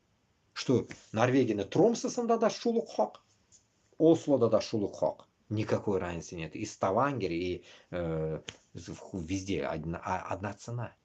И магазины одна цена, и зарплата одна цена, и бензин одна цена. Все одна цена. И как мы это будем добиваться? И как вы вот думаете, это добиваться можно? Добиваться будем, само собой. Это первое. Демография. Birinchi, kishi ko'paytiruv. O'zimizni kishilar azbek deganlarga men to'ykunni suladim, 100 suladim men oni. Uruslarni biz yo'g'oltib, oni o'rnina kerak bo'lsa, biz Aziyadan kishi chaqiramiz. Проблем нет. Само собой, там с Бангладеша, с Индии, как эти узкожопые, звать никого не будем. Я уже последний раз, помните, я говорил или нет, с Бангладеша везут людей. С Бангладеша кинули людей на войну. Я что-то тут высказывался в Телеграме вроде бы. Не говоря о том, что в прошлом году с Индии сколько поумирало. С Бангладеша люди прутся на войну. Точнее, едут на заработки, их кидают и на войну. Все, и он там калекой, короче, домой звонит. Я, говорит, не хочу там. Вот этого не должно быть у нас. Нам не нужны, само собой, там люди с Бангладеша или так далее. Нам нужны люди, которые реально, как говорится, нам помогут, жить будут Башкортостанда и так далее. Потому что не то, что Башкортостанда, когда я говорю, это Пермь, Коми, где пустая земля. Там, чтобы выжить узкожопых, надо заселять другой народ. Принцип это. Понимаете? Башка халыкны тыгабыз анда. Но именно, когда я говорил Северный Башкортостан, я вот недавно додумал одну еще вещь. Мое предложение, так, на весь эфир, всем, чтобы это слышно было. Вот мы мусульмане, да? Вот мы мусульмане, как один раз Кадыров. Я, говорит, замочу того, кто там в Бирме убивает людей. Что-то он такое ляпнул. Что он там сделал, я не знаю. Этого, как-то, Шаулинга он убил или не он не убил, непонятно. Который, монах, который убивал бирмийцев. Бирма, Мьянма. 2017 год. 2016-2017 года. Что я хочу сказать? Что bizning туганлар deyip, может, айтмассыз, может, айтырсыз, или там где-то их презирают, где-то их не пускают, где-то их любят, где-то не любят. Особенно я по комментариям читал, в Казахстане напряги с ними бывали тоже. Кто вы скажете? Уйгуры. Уйгуры. Вот поэтому, если я не понаслышке уж, я читаю это новости, вот сюда тоже закидывал, муджахиды, которые в армии в Сирии были, кто? Узбеки, кыргызы, таджики, уйгуры, может быть казахи, хз, короче. Вот эти люди были. И тут я вспомнил, если в данный момент уйгурам негде жить, а почему бы мы не дадим, как говорится, Пермь, Коми заселить уйгурами? В чем проблема? Эти земли будут все принадлежать Башкортостану. Сразу обговариваю, чтобы потом не было как захват какого-то момента, как в Китае, да? И если уйгуры пойдут с нами воевать против Москвы, welcome, добро пожаловать. Я, как говорится, не против, чтобы уйгуры пошли со мной бок о бок, как говорится, жилкама-жилке, хырып кайтырга Мәскәүдә урысларны. Базара нет. Я, как говорится, в тот раз, когда я говорил, все постоянно говорю, казахи, узбеки, кыргызы, таджики, забыл про уйгуров. Самый страдальный народ в данный момент, после того, как я в тот день вспоминал какие-то там бушлаки, какие-то что-то дубленки уйгуры шьют беганей, помните? А потом вот на днях думаю, а что же я про уйгуров-то не сказал? Видите как? Забыл. Поэтому я что думаю? А почему бы и нет, чтобы Пермь Тирясенда, если наш народ, как говорится, не захочет Башкортостана переезжать в Пермь, почему бы мы туда не можем позвать уйгуров? Почему мы не можем помочь своим мусульманам, уйгурам, которых туда-сюда гоняет этот Китай? В дальнейшем, объединившись, уйгуры пусть приедут к нам в Пермь, в будущее, иншаллах, коми, пусть заселяются, начинают жить спокойно, как говорится, без пафоса, без высокомерия, без вот этого выкидона какого-то своего национального, нацизм, чтобы не производился там тоже, как говорится. У меня хватает родственников уйгуров тоже. Имеется в виду, что уйгуры уж лучше будут, чем узкожопые, которые будут заселять нас рядом. Почему? Потому что, во-первых, они пострадавшие от китайцев, которые их гонят, гнобят. Во-вторых, мусульманлар гомер буе biz shular bilan aralashib yashab kelgan xalq. Bizni tilimiz почти bir. Ол сөйлесе, мен сөйлесем, anlayız bir-birimizni. Вообще один черт, один язык, грубо говоря. Чем узкий язык? Зачем? Лучше уйгур мәктәпләре анда ачылсын пусть. Башкорт мәктәпләре ачылсын. И самое интересное, когда мы это делаем, такие поступки, я считаю, что заселение новых территорий Башкортостана с другими нациями, приближенными к нам, это дает нам же, самим же, обогащение в наших же нациях. Вдруг даже у нас будет контакт с уйгурами, получается башкорт-уйгур, башкорт-татар. Но точно урыс югана içinde. Понимаете, уже прибыль для нас. И для них, и для нас. Плюс. Языкового барьера нет? Нет. В чем проблема? Такие же, как и мы. И самое интересное, когда их туда-сюда кидают, туда швыряют, сюда швыряют, не пускают, мы пустим их. Проблем нет. Это же не то, что там в Палестине пустить в Палестину этих евреев, мразей. Это же не это будет. Это же не будет этого. Понимаете? Мы пустим своих же братьев-мусульман. Чем узкожопые, они явно лучше будут. Эшмиллер, Торкмиллер уж досконально, если уж на то пошло. Мечети будут как раз-таки полны людьми и так далее. Будут строиться мечети. Ихние идеи, ихняя вкусная еда, лагманы и так далее. Это же все нам знакомо. Не водка с салом. Понимаете? Потом самое интересное, приглашение их туда будет именно звоночком Китаю. Китай, который сейчас их гонит, должен будет осознать, когда мы сплотимся, уйгуры на территории Башкортостана, вот это нельзя забывать, казахи, татар-башкор, само собой, узбек, кыргыз, таджик будут требовать возврата территории Туркестана, вот этого восточного, чтобы все вот эти земли уйгуров вернулись в их земли. Но это уже, конечно, это более глобальная тема. Это быковать. Эту тему мы будем раздувать уже, когда мы станем независимыми. Но эта тема в приоритете. Почему? Потому что мы должны донести одну вещь народу Европы, Америки. Уничтожив Москву,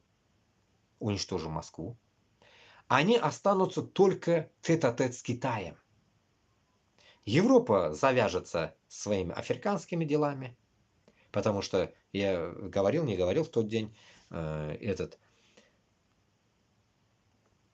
что, или вот здесь я что-то кидал в Телеграме, где-то я говорю или не говорю, или мои мысли вспоминаю,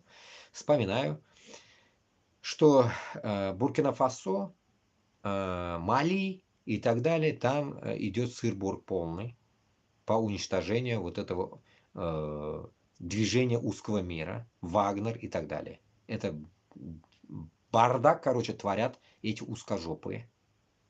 Поубивали там, кто кого только не поубивал, еще где-то что-то поубивали. Ну сейчас по новости почитаем где-то, я почитаю, да. Что-то я там кидал. К чему я? Если мы сейчас все сплотимся и найдем общих людей, которые нам подскажут, как подойти к вопросу тому, что как связаться мне с моими мыслями с европейцами, с американцами, с украинцами, приведем к консилиуму вот эту всю тему, подведем итог таким образом, что уничтожение Москвы это будет плюс Америки, будут быковать уже с прямой линейно с Китаем, нам не до них будет, нам похрен будет. А мы в этот момент начинаем работать с Европой. Начинаем Европой работать, а Европа начинает в этот момент разбираться в своем, без Вагнера, в своем африканской территории. Пусть что хотят, то и делают. Нам пофиг вообще там. Главное, чтобы людей не убивали. Все, вот. Как вам тема? Понимаете как? Третий лишний, шайтан, шайтан, понимаете? Всегда между двумя людьми есть третий лишний, шайтан.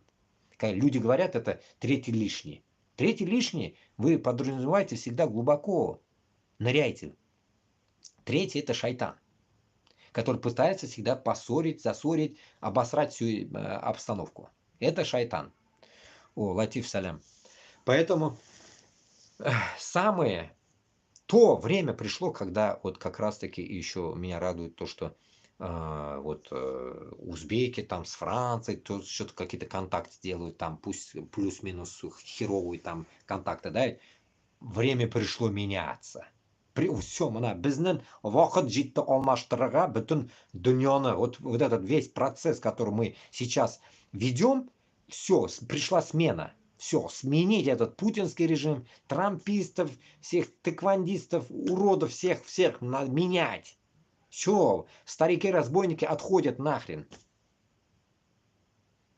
Понимаете? Поэтому если мы сейчас это не сделаем, в дальнейшем нашим детям будет херово. Мы-то поживем, вот кто-то смотался, подобие меня, другой смотался, там, ну как-то, или там кто-то лежит там до сих пор в Башкортостане, Татарстане, возле Хабирова ходит там, нашла на побегушках, блин. Вот так и проживут люди. Вот и все. А мы так и будем дальше говорить, доносить это людям, но примерно вот так. Поэтому я считаю, если мы сейчас не поменяем вот этот процесс, мы будем так и ходить. Мы будем так и ходить. Потом вы можете сказать, вот тебе нахрен это надо, а? Утрасынан, блин, Европа кеткен көтімнің қыста отырып етенді дерге можете. Но мен көтімнің қысы отыратырым болсам, тогда син или син башқа кімдір шығып сөйле. Шығып сөйле. Или Башқұртстан ішінде сөйле алсаң, Татарстан ішінде сөйле тогда. Сиңа нешік туры келе шулай сөйле. Но результат біздікі кебек болырға тиіш сенікі де. Келіп шығамы қолыңнан? Булдыр давай. Проблемы yok. Вообще, какая проблема? В чем проблема? Проблема в том, что мы должны увеличиваться в любом понимании. Говорить, не говорить, соглашаться, не соглашаться, это твое право. Но твои голоса должны быть убедительные, что Башқұртстан мен Татарстан азат болырға тиіш. Азатлық үшін сен шул сөздерді әзірле. Күреш. Но не таким образом, когда ты говоришь, что, допустим, да, такие есть люди, комментаторы, которые, ой, что-то там, постоянно что-то говоришь, и типа я что-то где-то перегибаю там, или что-то лишнее говорю и так далее. Поймите одну вещь. Я вам изначально всегда говорил, если я что-то лишнее говорю, базара нет. Предъяви, напишите, телеграм-канал есть у меня, выходи на связь, будем общаться, то все. Но суть нашего разговора, суть, вот оболочка, узяге, вот это, как это сказать, сердцевина, или как это называется, стебель, середина сердца, так скажем, не должно меняться. Уничтожение Москвы. Если твоя дорога идет тоже к уничтожению Москвы, но только какими-то зигзагами, базара нет, я с тобой. Но ты со мной ли? Поэтому, когда вы говорите, что Габасов там или Кашапов, или как это ересь несут, я не прав. Ну, я с ними в многих местах согласен. В многих местах я с ними согласен. Почему? Даже с Айсином я согласен, кстати. Моментами. Айсин даже в последнее время, помните, я говорил, круто начал говорить, даже круче, чем Габасов говорит Айсин. Более такой агрессивно. Но опять-таки на автомат это не призывает ни один из них. Поэтому я и бешусь. Если они чуть меня старше, на пару лет может, если они до такой степени мочатся, как говорится, кипятком, А другим они как могут сказать, чтобы кто-то встал? Кто за ними встанет, если они не призывают? Призывать языком какой-то ересь нести любой может, балаболить. Но призвать именно людей на автомат, что-то я не вижу никого. Никто не призывает. Все только говорят, ну, присоединяйтесь, это, в СНТ, МСНТ, как это, блин, как это называется, РДК. Всякие, блин, отряды. Нахрен они нам нужны? Это не призыв, поймите. Присоединение тому к тем импотентам с оружием, которые выходят и заходят, выходят, как будто вот так, зашли, быстро зашли. Путин, мы все, мы в Украине. Вот такие нам не нужны, поймите. Шупракляр, латаляр. Нам не нужны такие люди, поймите. Бізге кешикера шунды, которые пойдут вот со мной во главе. Вместе вот пойдем, вот чтобы рядом стояли все вместе, один ряд идем, заходим в Крым, в Курск, Смоленск, хоть куда идем, главное, чтобы, блин, долбануть этого Путина, вытащить из норы его, крысу эту. Все, вот наша задача. Кто вот пойдет вот на такой путь? Никто не хочет умирать. Вот в чем прикол здесь, понимаете? Все, которые хотят умирать, они идут вон, и за Путина идут, и за Украину идут, они там, дохнут они, хрен знает за что дохнут. Непонятно.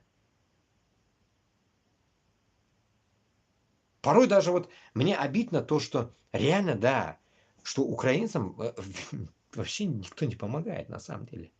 Когда говорят, весь мир помогает, ни хера никто не помогает. Как кто из независимых стран им отправил армию? Начнем с Казахстана. Кто не отправил? Никто не отправил. С Грузии, с Армении, с Турции, с Азербайджана. Кто отправил? Никто. Никто. Ни одного человека не дал оттуда. Какой там нахрен армия? М? Наоборот, вдобавок еще в тот день, помните, говорили, Самарканд, говорю, Казахстан говорит, что мы ОДКБ включим, если что, если нападение будет на Россию. Классно живем, да? Это полный абсурд. Меня, блин, знаете, вот обидно то, что народы, которые внутри, допустим, вот давайте вот чуть-чуть откатимся назад. Допустим, вы меня не видели, все, меня нету. Никто вас не призывает. Вот вас кто-нибудь призывал до меня? Вот год назад, допустим, меня не было, все, никого. Кто-нибудь призывал? Старые, откатайте видосы, кто-нибудь вас призывал стать против Москвы? Нигде не найдете. Это я себя не хвалю, нет. Просто вот давайте откатываем назад. Никого вы не найдете, кто вас призывал против Москвы. Никого не найдете. Все что-то говорили вроде бы.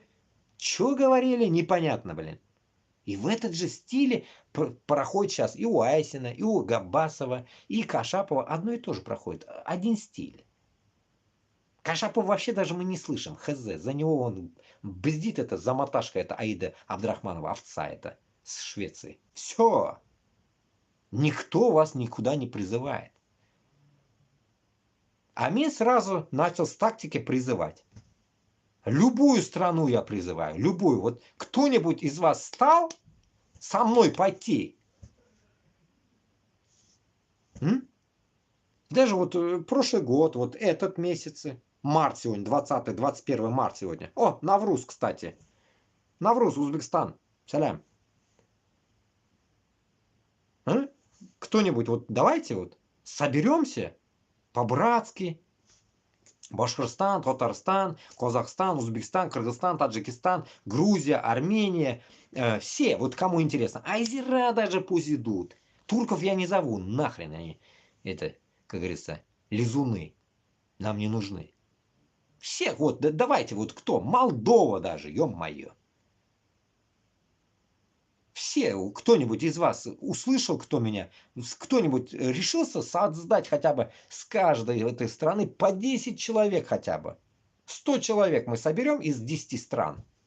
против Москвы.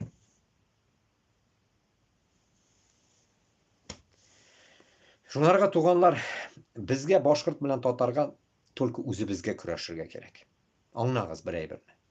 Если этот народ, который сейчас бла-бла-бла говорит против там Москвы и за Украину, ни один из них не приехал, ни один из них не приехал, как говорится, в Украину с государства. Так, какие-то личные люди, может, приехали, личности какие-то.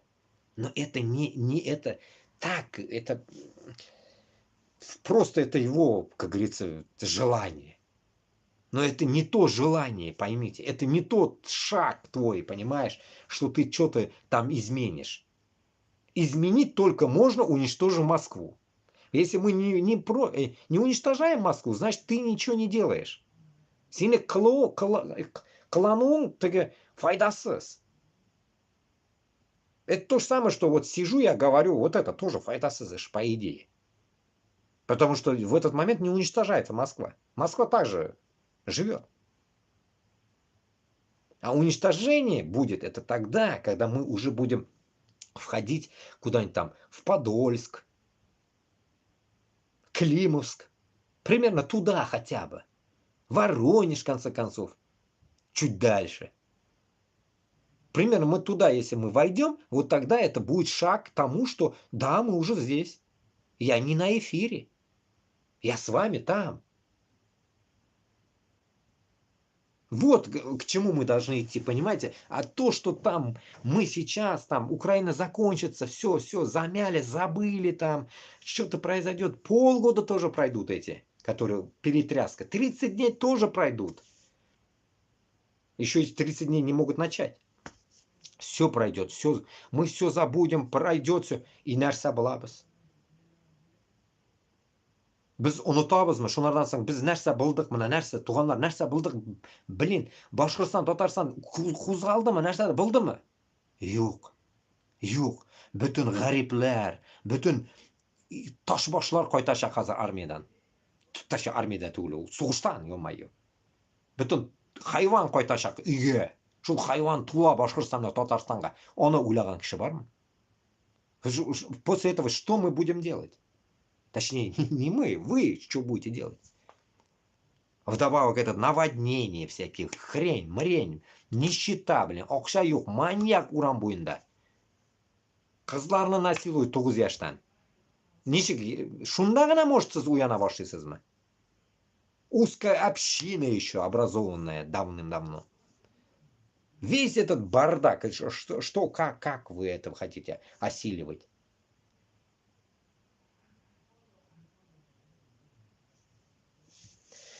Поэтому еще раз, давайте вот вернемся к этому моменту. Давайте мы каким-то образом будем искать цепочки какие-то, хотя бы маленькие цепочки, чтобы выйти на правительство Европы и, не знаю, кого-нибудь еще, чтобы наше дело рассмотрели в данный момент прям срочно. Порой иногда думаю, да, ну, честно, очкую. Потому что мен өзім илемеген сукмаган мында әлі. Вдруг меня вышлют куда-нибудь нафиг. Просто подойти ментам, думаю, на улице. Через переводчик сказать, так, давайте, братья, короче, назначьте мне встречу с Макроном или еще с кем-нибудь нахрен. Мне уже надоело. Я хочу все высказать. Потом они скажут, кто ты, что ты, начнут завязывать меня, заберут нахрен в участок, будут 3 часа мозги канифолить может, или они вообще пошлют к чертям собачьим. Вот как это будет происходить, я не знаю. И там я хотел бы сказать, короче, хочу встречи с Макроном. Это звучит смешно, блин, вам, наверное. Но как по-другому, я не знаю, блин, чтобы попасть в этот чертовый ихний макронскую хату, блин. В Париже. Как попасть туда? Этот садовый участок ихний, как это называется, блин? Какой-то дворец, блин. Вот так вот. А на прямом эфире прям Макрон звонит Зеленскому. Вы понимаете? Мне позвонил бы Макрон. Салям, брат, халлар. Я сказал, салям, давай, давай, давай. Короче, Башқұртстанға, Татарстанға ярдам керек. Понимаете, прикол же, да? Поэтому я не знаю, как этот, вот я не могу представить это. Весь этот спектакль, который этот передо мной в глазах, это я же вам рассказываю постоянно. Это же рассказываю. Вот эту тему надо будет рассказать ему. Понимаете? Так скажем, вышестоящим лицам. Донести им, что им плюс есть, выгода есть. Да хрена что плюс есть, если мы уничтожим вместе Путлера. Это идеальный план, идеальный. Даже Наполеон обрадуется, ё-моё. Наполеон, он офигеет в гробу там. Скажет, ну, туғанлар, сіз бұлдырдыңыз, он скажет. Ну, как говорится, своим французам. Понимаете? То, что он не смог сделать, вдруг Макрон сделает. Это же будет вообще идеально. А при помощи кого? А при помощи башкортостанца. Понимаете? Который на водку даст ему.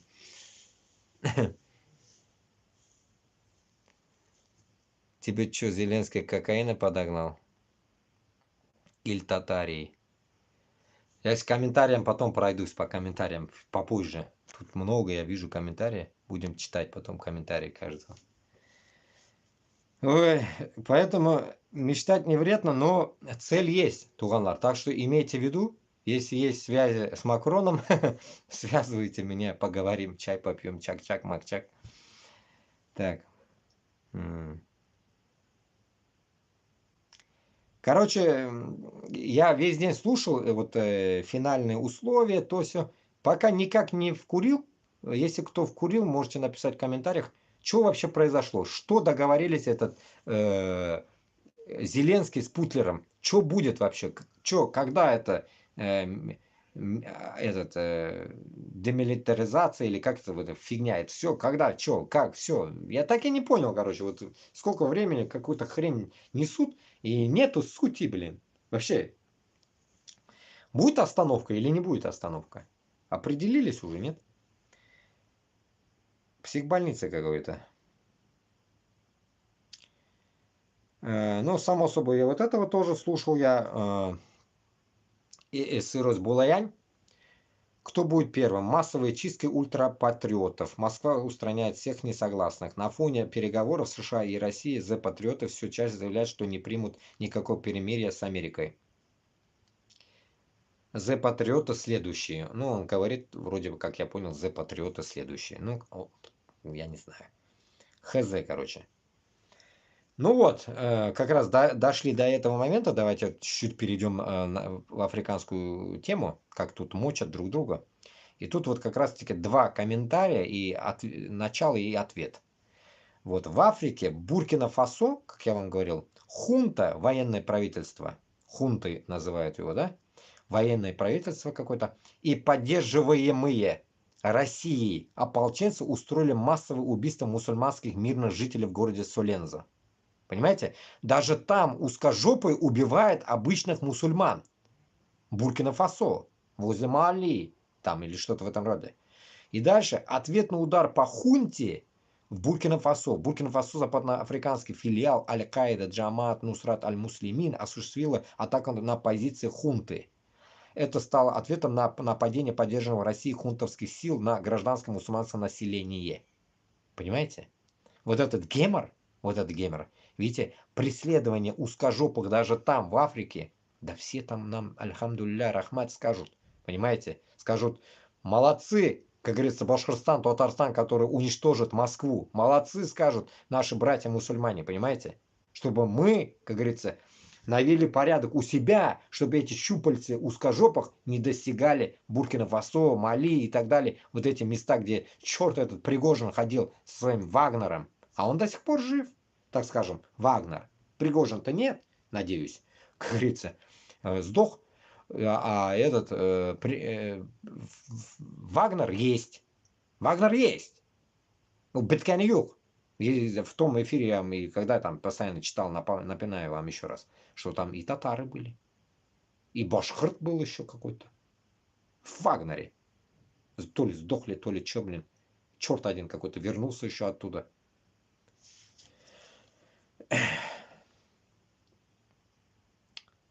Taş ушундай хал, достар.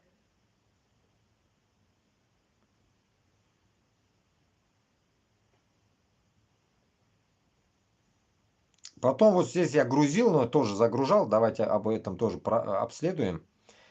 Что какого-то в Турции арестован главный соперник Эрдогана. Вот любителям Эрдогана. Я запишу это. Вот озвучу. Ну, тут давайте, ну, я уже озвучил его, конечно. Ну, какой-то, короче, молодой. Сам он с Трабзона, родом, оказывается. И как бы, так и не понял, мэр города, что ли, блин, Стамбула или какого-то города, блин. Короче, какой-то оппозиционер, как бы, да. Ну, суть в чем? Короче, Эрдоган уже достал всех. Хотят сменить власть. Просто демократическое как-то государство. Но, как мы поняли, там, никакой демократии нету, блин, в Турции. И тут вопрос возникает. Что там нашел Кашапов, вот эта всякая хунта кашаповская? Что там нашла? Какая помощь нахрен? Mektepler, ochqanlar, yardım berganlar, alla narsa. Палан, пстан, короче, всякая хрень. Ненормальные вы, что ли? Это то же самое, что договориться с Каримовым в прошлом, сказать, что помоги нам в Татарстане разобраться, за независимость. Представили, да? Каримов кто? И вы помощь просите у Каримова. Это то же самое, что просить у Лукашки-какашки помощи. То же самое. Просить у Эрдогана помощь — это унижение, я не знаю, блин, ниже плинтуса. Который сам же своих же оппозиционеров мочит. На него травля, то все. Там сейчас идут еще какие-то хрени, там бардак в Турции, короче, насчет этого, само собой, шествия какие-то. Понимаете? Как вот такой диктатор, по идее он диктатор, только какой-то диктатор в Европе, блин, нахрен, одной ногой. И он пытается строить вот этот странный Туран, что ли? Я не могу понять, блин. Люди, которые не могут понять, и все говорят, что мы понимаем в политику. Я не понимаю политику, и то доходит до меня, что полнейший абсурд это с таким человеком что-то мутить. И не надо мне его хвалить нахрен. Былай кылган, мактаб ачкан, әллә нәрсә. Там в Кыргызстане еще что-то школу делал, там мутили, потом его убрали, что происходит там, бардак с этими школами. В Татарстане открыли, куда-то закрыли, потом исчезли эти турецкие школы. В чем проблема? Потому что тоторого yok. To'rig'i yo'q kishi bilan nishik bir narsaga ishlab bilasan. O'zini ko'tini javob bera bilmagan kishi bilan что можно сделать? С прошлого года, я не знаю, с сентября могу сказать, с ноября, я не знаю, с лета. Не помню, когда я вам говорил. Помните? Эрдоган сказал, сейчас я в Израиль зайду. 21 марта сегодня. Кто зашел? Где Эрдоган в Израиле? Где-то вы видели вы Эрдогана в Израиле? А? Мне кажется, я балабол или он балабол? А? Қоя шуларға жауап.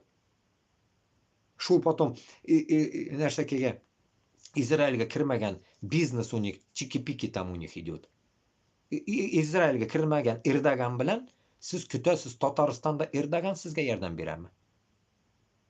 Или Казахстанга Эрдоган ярдәм бирәме? Башы кірмәгән, күте чыкмаган дәүләтләр. Никто вам не поможет, поймите одну вещь. И Туран вам тоже не поможет. O'zingizga o'zingiz hali yordam berolmaysiz. Haligi 10 kishi chiqa olmay avtomat bilan, когда я вас зову. Вы просите у Эрдогана помощи, у которого 450 или 400 тысяч армий. Этот человек вам говорит, помогу, или что он там вам говорит? Он обещал вам помочь или что? Поэтому, туганлар, мен нәрсе десем булайын да. Бешизил.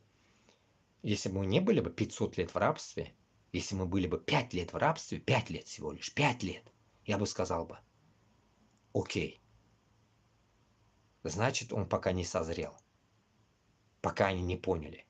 Но тут 500 лет мы в рабстве, 500 лет в рабстве. Крым татарлары да, в таком же состоянии. Хоть и дружили, гиреи, миреи, вот эти, блин, чертовые падишахи, долбаные. Нәрсекей. Qozon xonlig'i, Башкортостан. Вы думаете после этого? Кем bizga yordam bergan может? Кем yordam bergan может, если он свою оппозиционера не может понять, послушать, услышать, не дает волю, боится, потому что Эрдоган проиграет. Оппозиция сильна, потому что устали от этого Эрдогана. Эрдоган уже сколько лет сидит? 10-15 лет сидит. Сколько он сидит, урод этот? До смерти он хочет сидеть. И с таким уродом вы хотите строить что-то?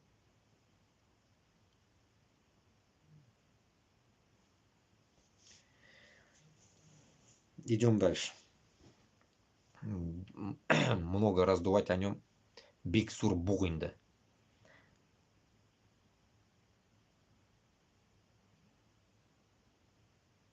Вот в Страсбурге, в тот день я новости тоже слушал, в Страсбурге европейцы против Путлера очнулись.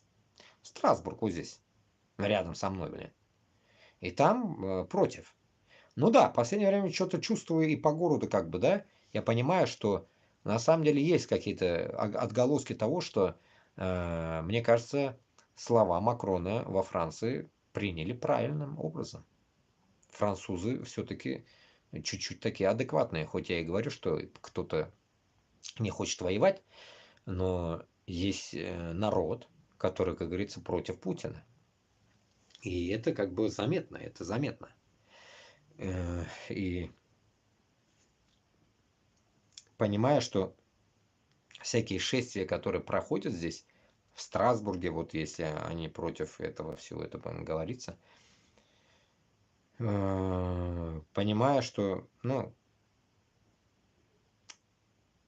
безгина только вот сколько вот европейцы, хоть и понятно уж в демократии, мы-то не в демократии, мы не можем, страдальцы, не можем сказать, что нам херово.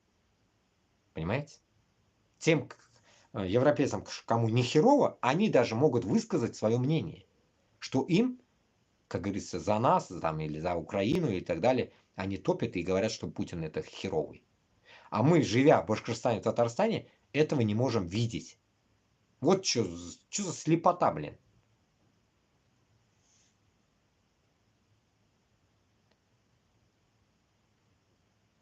А, ну вот, это комментарий.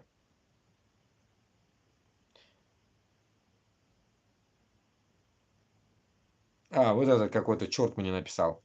Сергей какой-то. А что так, я в тот день, как этот, насчет Северного Башкортостана, а что так скромничаете? От новой земли берите уж до Индийского океана, а там и до Антарктиды недалеко. Киряк болса, оны да алырбыз. Киряк болса. Но, как говорится, нам чужой не надо. Безге үзебезне кырдагыларны хотя бы все забрать, и это будет уже идеально. И один урод какой-то пишет. По Миссисипи плывет пирога, а в ней башкиры, но их немного, и вслед за ними, ругаясь матом, плывет безумный агитатор. Это мне как, типа какой-то черт пишет.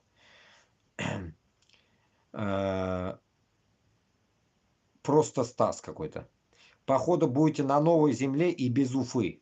И типа смеются, блин. Прикалываются. Ну, такие вот ушлепки, короче, понаписали мне. А, вот этот какой-то Шамиль, короче, я его нашел, короче, комментарий здесь, ну, не весь, кусок только. Брат, не раздувай из мухи слона, возмущение было о засилии армянской мафии в Башкортостане. Типа он покрывает Габбасова, то, что он типа этот, про узбеков или про кого-то не говорил. В том месте, когда я об этом рассказывал, не Габбасов говорит, а Руслан Сулейманов говорит. То, что ему, типа, там уже достали в Канаде всякие индусы, пиндусы, и в тот же момент он говорит, что я бы не хотел бы видеть гастарбайт, ну, вот этих приезжих в Башкортостане. Примерно вот он это сказал, а не Габасов. Причем тут Габасов? Два Руслана вели передачу. Я это в тот день принципиально смотрел, о чем же они скажут. И я вам высказывался потом, что почему я делал этот стрим как раз Северный Башкортостан. Из-за того, что вот то, что Сулейману, Руслану Русулейману, с кем я общался, понимаешь ли, не нравятся в Канаде гастарбайтеры. Үзең Башкорт. В Канадаға барып қалсаң, сен өзің кім? Если уж на то пошло. Мен кем, мына мен мында. Такой же гастарбайтер. Чего вы хотите? Кому-то что-то не нравится? Поэтому я говорю, если кому-то Башкортостанда не будет нравиться, как будет подход проходить насчет территории, Перми, там, Коми и Ненецы, будем делить Башкортостан на проблемы юг. На 2 будем делить, на 3 будем делить, похрен. Как хотите, делите его. Но самое интересное, что от Уфы и выше оно уйдет, как говорится, на Северный Башкортостан. А оста хоть сегелеп котагыз, уж грубо скажу. Хоть что делаете там внизу, блин, хоть чуконагыз нахрен он да. Что хотите, то и делайте там. Проблем не будет. Главная задача, наша задача, чтобы внутри, снаружи, да хоть где не было узкожопых нахрен нигде владений. Владений. Земли не должно быть. Хозяев не должно быть там узкожопых нигде. Мнашуларға бетен анталу. А то, что там... разговоры о том, что там насчет нации, об этом тоже есть разговоры. 2024, да, ну да, 2024 год. В прошлом году, может, еще раньше, я не помню, короче, когда я уже начал это смотреть, там наткнулся на Габасова, в мае месяц, что ли, не помню, короче. Я еще Габасову писал, Габасов так и со мной не пошел на контакт, короче, бла-бла-бла, короче, что-то не хочет, короче, да. Я как понял, Габасов-то система такая, короче, если ты с ним не соглашаешься, то он не будет с тобой общение идти. Ты должен с ним соглашаться. А у нас он там, как говорится, говорят, кутагандан наре. Такие люди нам нахрен не нужны. Кутаган тут сунар. Что я хочу сказать? Что если вот это общение его в прошлом году насчет этот татар не было бы, может и меня не было бы. Как раз таки, когда вот эту всю тематику начал я изучать, то все, наткнулся на один эфир. Потом мне начали писать, он изменил себя и так далее. Габбасов вообще, вот это год назад, когда я натыкался, вы тоже можете поковырять его, старые эфиры, где-то там я наткнулся, говорил о том, что татарам типа там хода не будет в Башкортостане. Поэтому я только еще дополнительно вылез против него. Он не то, что там узбекларна минманда еще не приплетаю. Узбекларна в этом году я начал приплетать уже. Точнее, в конце прошлого, да? Габбасов против татар что-то вякал. То, что там переписывали татар на башкиртов, башкиртов на татар переписывали. Это юг сөзден, бук сөзден сөз шығарып, әлі шәкілі сөйлеген. Вот от этого я вышел. От этого начал говорить, что, блин, такие движухи в Татарстане не будет никогда, это, в Башкортостане не будет насчет этого. То, что там бүтін жерде какой-то башкорт мәктәбі была, еще потом добавил урыс мәктәбі была, а понимаешь, а татар мәктәбі что? Вот, найдите этот эфир, о чем он говорил там. Найдите, посмотрите еще раз, пройдитесь по этому эфиру и сами осознаете. И тогда я еще сказал, Кашаповым еще мы общались. Я говорю, вот так же Габасов я говорит, я ему Кашапову пишу в этот, ему, прямо ему пишу в этот, на связь, ну, ему, на связь ему пишу. Вот так же этот Габасов говорит против татар, туда-сюда. Ну, он типа говорит, ну да, да, он говорит это, но типа такого не будет, или что-то такое, короче, он такой, что-то ляпнул такое, что-то. Я говорю, что, ну вот типа того.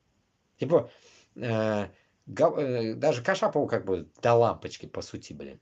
Понимаете, здесь какая суть идет?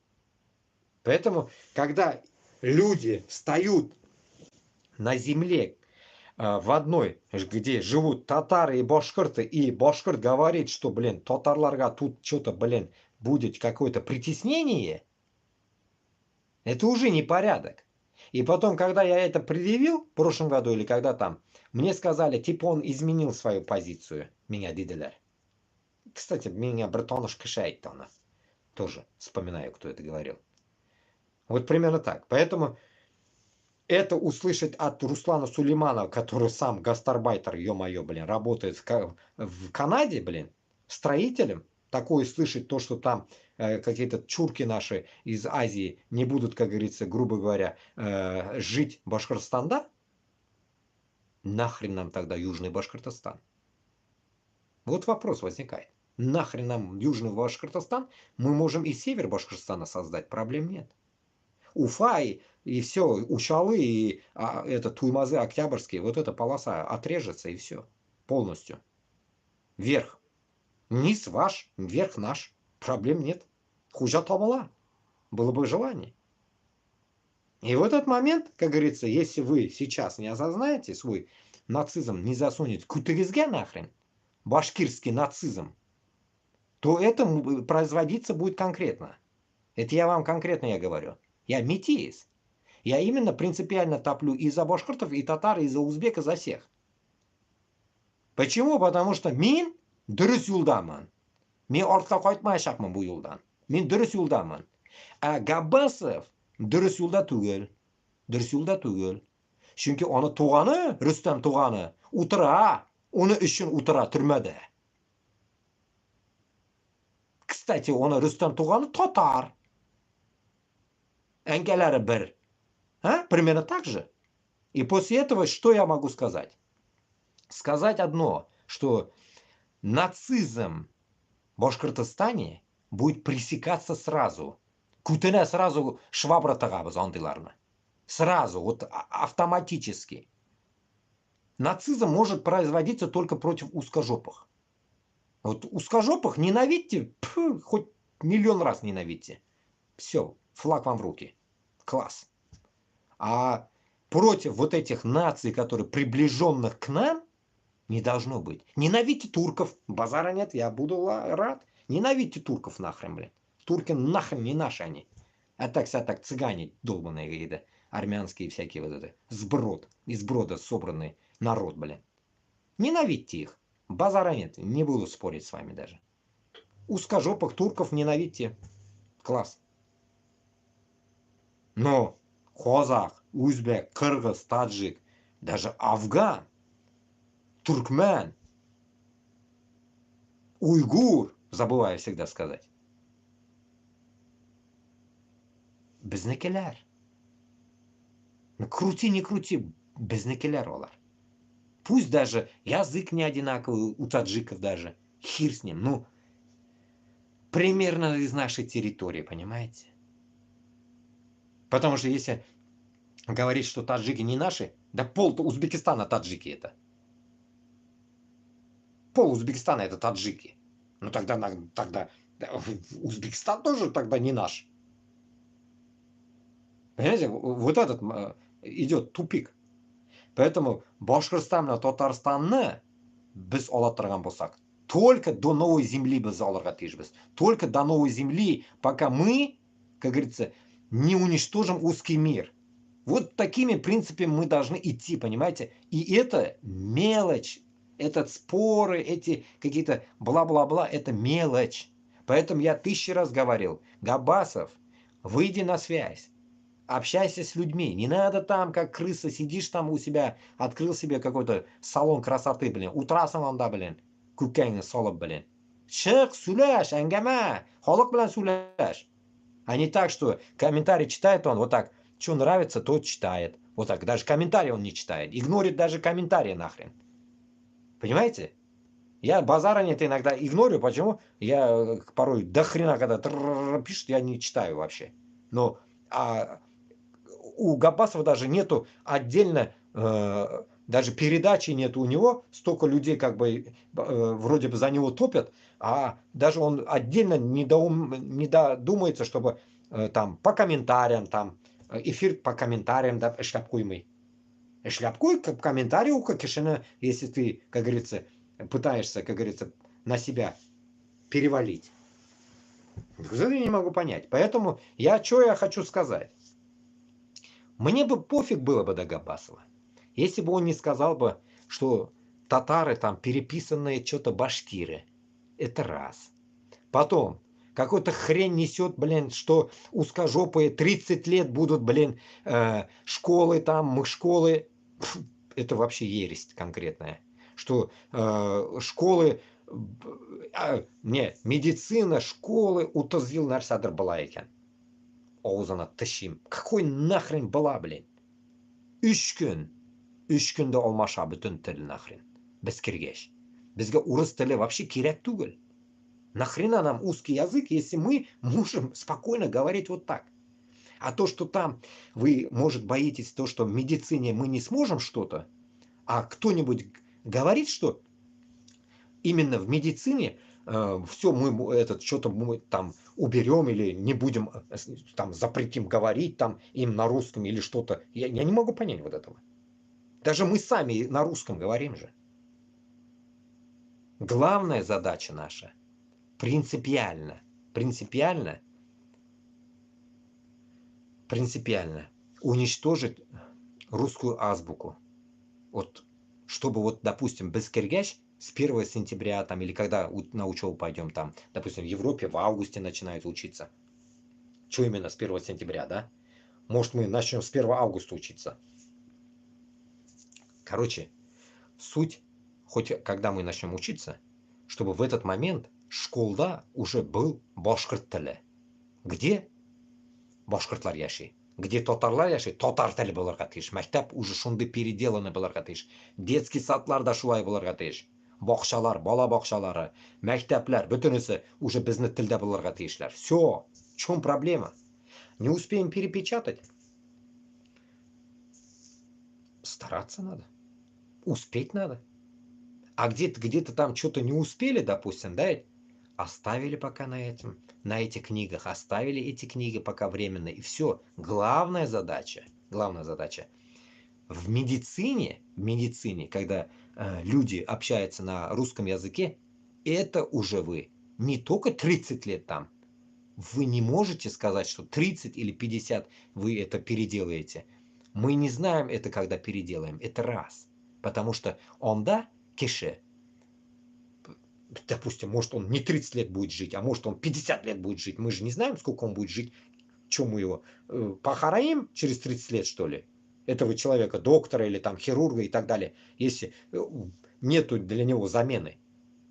30 лет это не дело, то, что мы поменяем или нет. Поэтому исход какой? Смена языка должен быть сразу автоматически.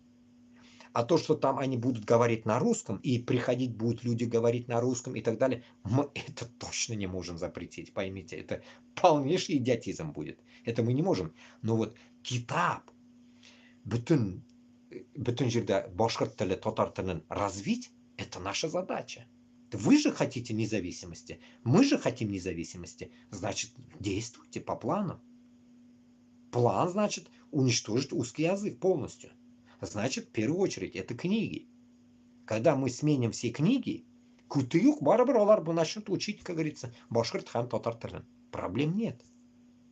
И, кстати, нам самим не помешает выучить. Допустим, что такое почки, печень, татар тілінде, башкирт тілінде эт білсін, да? Жигер, бауырым, кутағым. Неизвестно, там какие органы там есть, да, какие названия. Мы даже не знаем их произношение.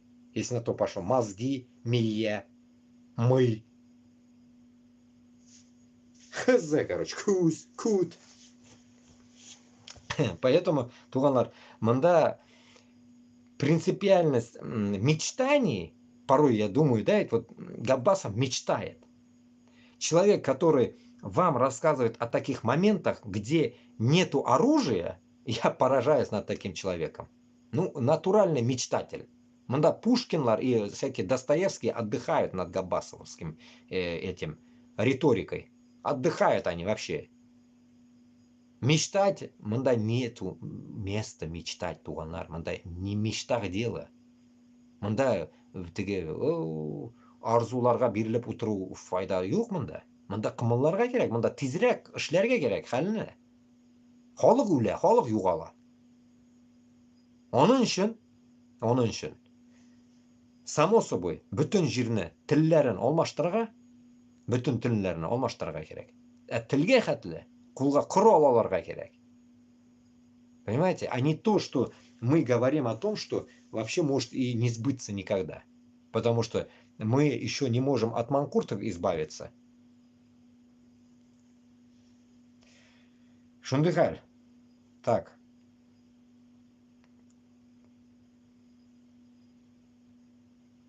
Так, еще что-то. Ну, вот здесь, ну, по порядку я все читаю. Ну, вот опять вот причуды этого узкого мира. Вот как вот с этим уже тоже Габасов будет согласен. Точнее, не Габасов же, Сулейманов. Приехал, отработал, уехал. В России предложили новую политику по мигрантам. Ну, еще тем людям, которые могут сказать мне, сен бит теге Узбекистандан бит, и ты поэтому пытаешься типа защищать их или что-то в этом. Нет, нет, у вас таких мыслей не должно быть. Тут мысль моего хождения, почему я постоянно Азию говорю, постоянно Башкортостан, Татарстана сравниваю и так далее, почему вот это все в одном флаконе это все говорится, потому что вам это звоночек тому, что душманыбыз бер-безне. Бер душман урыс. Шунарга бу күз ачу үзбәккә дә шулай ук одновременно күз ачыла. Башкорт татарга да. Вы ничем не отличаетесь. Те независимые, как говорится, рабы, а вы зависимые рабы. Итог какой? Вы рабы. Понимаете? Вот поэтому, как говорится, одновременно всем открываются глаза. И вот как раз-таки читаются разные темы, потому что это все темы касаются нас. Косвенно, прямолинейно, как хотите. В Госдуме констатировали, что мультикультурализм и псевдотолерантность провалились и не работают. Потому не стоит прыгать на граблях Запада. Если сейчас не поменять подход к мигрантам, то все сопутствующие проблемы останутся. Депутаты предложили новый трехступенчатый подход для всех иностранных специалистов. Приехал, отработал, уехал. Также мигрантам хотят запретить покупать оружие и руководить правоохранительными организациями до того, как пройдет 10 лет с момента получения гражданства. Выдавать квартиры от государства и оказывать прочие меры соцподдержки после 7 лет проживания. Ну и всякая хрень, короче. Но самое тут главное, что приехал, отработал, уехал. Получается, рабы. Рабы. Просто приехал, поднадметал Москву, блин, металл, и уехал на своей метле, короче, обратно, блин, как папа Карла, точнее, Карлсон. И все. Кильден, киттен. Все, нахрен ты не нужен никому. Вот примерно из этой категории. Поэтому я считаю, что независимым Башкортостан и Татарстанда безде законы должны быть не такие.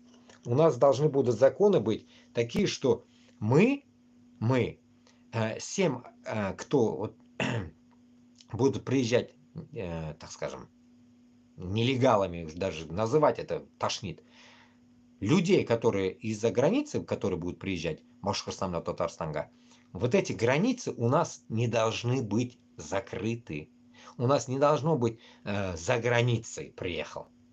Казах, узбек, кыргыз, таджик, они должны заходить домой как к себе. Мы к ним будем ехать как к себе.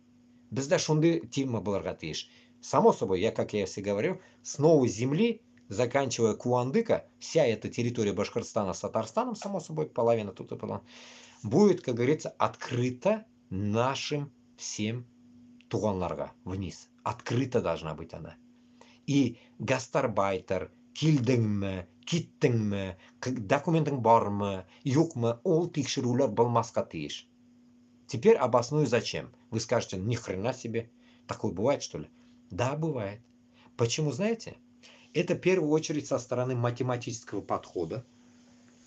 Если мы не коррупционеры, если мы будем вести исламское государство, само собой это приведет к тому, что плюсу, точнее, и в то же время закроет минусы, которые производятся вообще в жизни. Каждая патентованность, вот это registratsiya, pigistratsiya, sho'rim-bo'rim butun bir oqsha oladi endi hozirgi dunyoda. Mana men uni ilishni o'zim bilaman. Mashinani учетga qo'yuv, nelegallarga, butun narsaga oqsha olinadi. Чтобы вот этих всех геморроев бюрократических не было, нам легче не создавать вообще такую организацию. Подобие Сахарова. Патентованность, импатентованность, блин. Тупизм вот этот. Это плюс Башкортстанга, Татарстанга. Притом, яңа яралган дәүләткә лишний геморрой кирәге юк. Ачып кую лучше. Нәрсәгә? Акча шул тикшерүчеләргә бирелми. Айлык түләнми. Организация ачылмый шул. Патентованность, виза, пиза.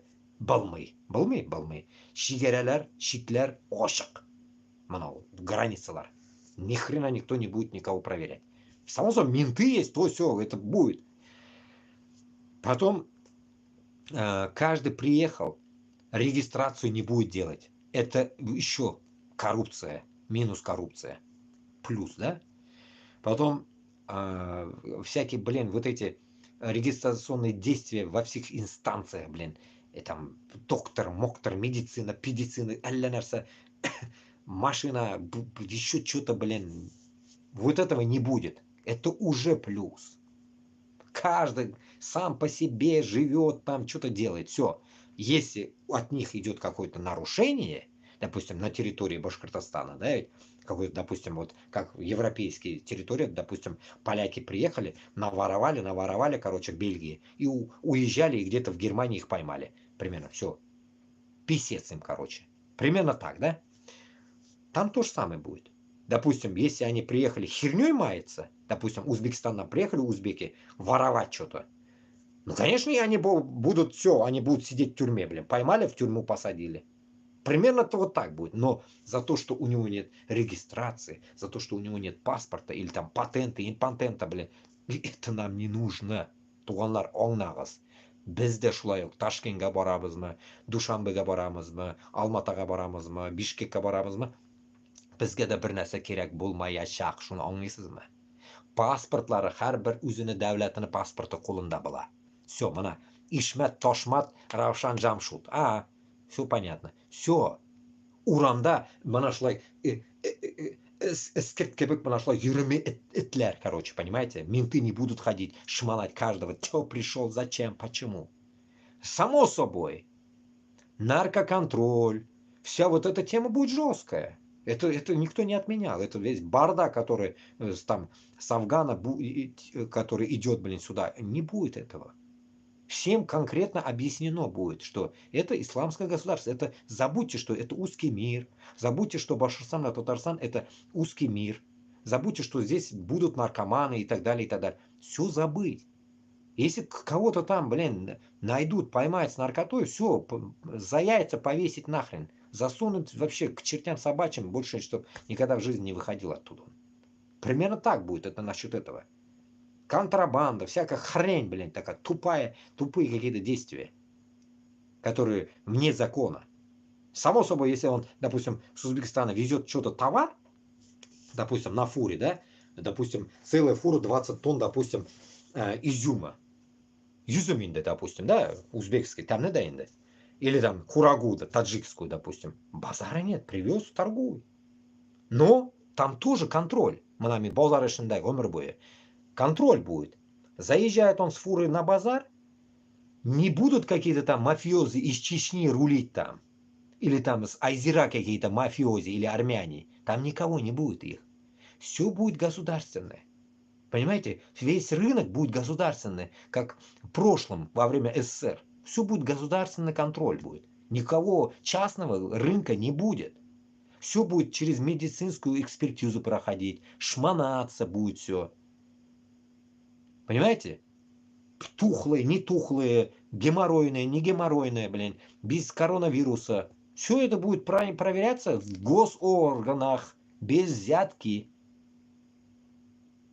Хорошие, заходи на рынок, плати аренду, торгуй. Все, вот так будет, понимаете? А не так, что, блин, нахрен. Приехал, шмон прошел, ментам бабло отдал, как на теплом стане, в этом. Забыл этот рынок чертовый. Ну, оптовка сейчас, фруктовая там есть, оптовый, в Москве, теплый стан. Он вот там, бля, истина. Там айзера рулят. Какие-то бакинские айзера. Рулят. Весь рынок бакинских евреев. Даже вообще каких-то уродов. Такого не будет. Затон будет все придрочен к государству. А затон УФАДа будет полностью контролироваться, как говорится, мысль приходит ФСБ сказать, само собой. Там законно будет, как говорится, законом продвигаться вся тема там. Контроль будет мощный, охрана и так далее. Беспредела не будет там, захват территории, захват бизнеса, ничего такого не будет, забудьте. Приехал, оплатил за фуру, там налоги заплатил какие-то, выставим, конечно, какие-то, чтобы какой-то плюс имел, да, государство имело какой-то плюс. Все, иди нахрен торгуй, все, иди, не мешай, блин, мозги не делай. Все, вот примерно так. Базарная экономика, экономика вообще, любая экономика. Примерно шулай Балгатыш, понимаете? Вот это и есть туганлық. А не так, что, блин. А біз Башкортостаннан, Татарстаннан тоже так же поедем куда-нибудь там, в Алмату или куда-нибудь, будем свое барахло также продавать. И нас никто там тоже не будет прессовать. И весь Казахстан грабить нас не будет по дороге, когда мы будем ехать в Узбекистан какой-то товар везти. Лес, допустим. Лес. Перем, коми, лес у нас будет. Мы лес им будем пихать. Никакого контрабанда не будет, Туганар. Вот поймите, любой лес, все будет под завязку, под государство. Не будет ничего частного.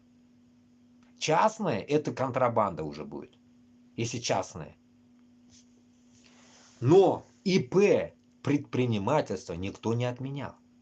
А делай он, открывай себе всякую столярный цех и так далее. Оғаштан ішля, ишек, рам ішля, жібер ана, анда, мында, Өзбекстанға сат. Проблема yok. Ағаш yok жерде ағаш кетешек bizde. Проблема yok. Но оны бит һәр ағашны бит кисеп ташларга димәгән белән. Урыслар кебек. Утыр бер агач киселә икән, 10-20 агач утыртырга тиешләр. Чыршысын да, башкасын да бөтенләй берне. Понимаете? Все нужно вот своевременно делать. Нельзя, эгоизмом заниматься. Нельзя контрабандой заниматься. Коррупция, вот это. Мы это уже живем 500 лет. 500 лет нас научили эти узкожопы всему грязи. Исламнан чыгарды безне. Харамга кертті безне. Хараб болдық. Біз однозначно должны понимать, что полнейший абсурд того, что мы как мусульмане потеряли шелковый путь. Где наш шелковый путь? Где наш шелковый путь верблюдами, которые ата-бабалар біз сөйлеген юллар, где мы, точнее, да, ну, имеется в виду, шелковый путь торговал аж с Европой. Где мы? А шелковый путь как раз-таки проходил через Оренбург. Я в каком-то эфире я вам рассказывал об этом. Через Оренбург он шел. Даже сейчас, даже говорилось там, что какой-то дешевый путь ЖД проезда, транзита идет с Казахстана, с Китая, с Казахстана в Европу через Оренбург. Понимаете смысл? Значит, в полном объеме казах, башкорт, татар юлынан утащак ул шелковый путь с Китая. Поэтому Китай с нами никогда рамсить не будет, имейте в виду. Главное нам отстоять еще одну тему, чтобы Бурятия и так далее, вот те территории до Японии, которые мы отдадим Японии еще какие-то куски, Китай не должен захватить. Китай выше Северной Монголии не должен заходить в Россию. ну, имеется в виду, Китай в Россию вообще не должен заходить. Эта территория, это тоже под нашим ответственностью, потому что бурятам, якутам доверия нет, они слабы, их мало. И жнарға біз, как вы говорите, тюрки мы, вот как тюрки мы должны стоять против них. Поэтому Башкортостанга обязательно мы должны привести, договорившись, вот в данный момент мне нравится вопрос Макрона, договориться с Францией, чтобы Франция поставила нам атомное оружие в Башкортостан. Чтобы на территории Башкортостана стояло общее атомное оружие, чтобы мы с ним, татар, башкорт, казах, узбек, кыргыз, таджик, все вот адекватные вот эти народы, которые рядом будут стоять, распоряжались этим. Чтобы у нас одна была, как Макрон сказал, ядерный зонд. У нас тоже будет один ядерный зонд для всех. Поэтому мы его будем, как говорится, как-то совместно, может, как-то обогащать его, финансировать и так далее. И в тот же момент с этими же атомными станциями будем располагать, может быть, какие-то научные какие-то исследования на море, океаны, на Луну, в конце концов, на куда-нибудь летать, может, начнем когда-нибудь, там, придумаем ракету свою, ё-моё. Вот на какие действия мы будем откладывать бабки какие-то от государства. Не так же сказано, что всякие алимы вышли в Узбекистане, и нихера пока в Узбекистане почему-то нету атомного, или там на Луну никто не летает. Почему? Почему мы не можем это сделать? Собраться с мозгами? Что-то такое себе отупели? А? Вы понимаете, до хрена, если мы глубоко будем входить в вот эти наши всякие какие-то дискуссии, мы можем до такой степени стать умными, просто, как говорится, bizda ақша жоқ. Bizda шу әйберләрне развивать ақша жоқ. Чөнки потому что Башкортстан белән Татарстан талана. Казакстан, Кыргызстан, Таджикстан, Үзбекстан үзе белән үзе. Алар үзенең эчендә таланалар. Без Мәскәүдән таланабыз. Грабят нас беспощадно. Беспощадно, и в тот же момент даже, как сказать, даже не оставляют языка нам. Понимаете, как до такой степени мы унижены, что грабят, так скажем, русским матом и забирают наш родной язык.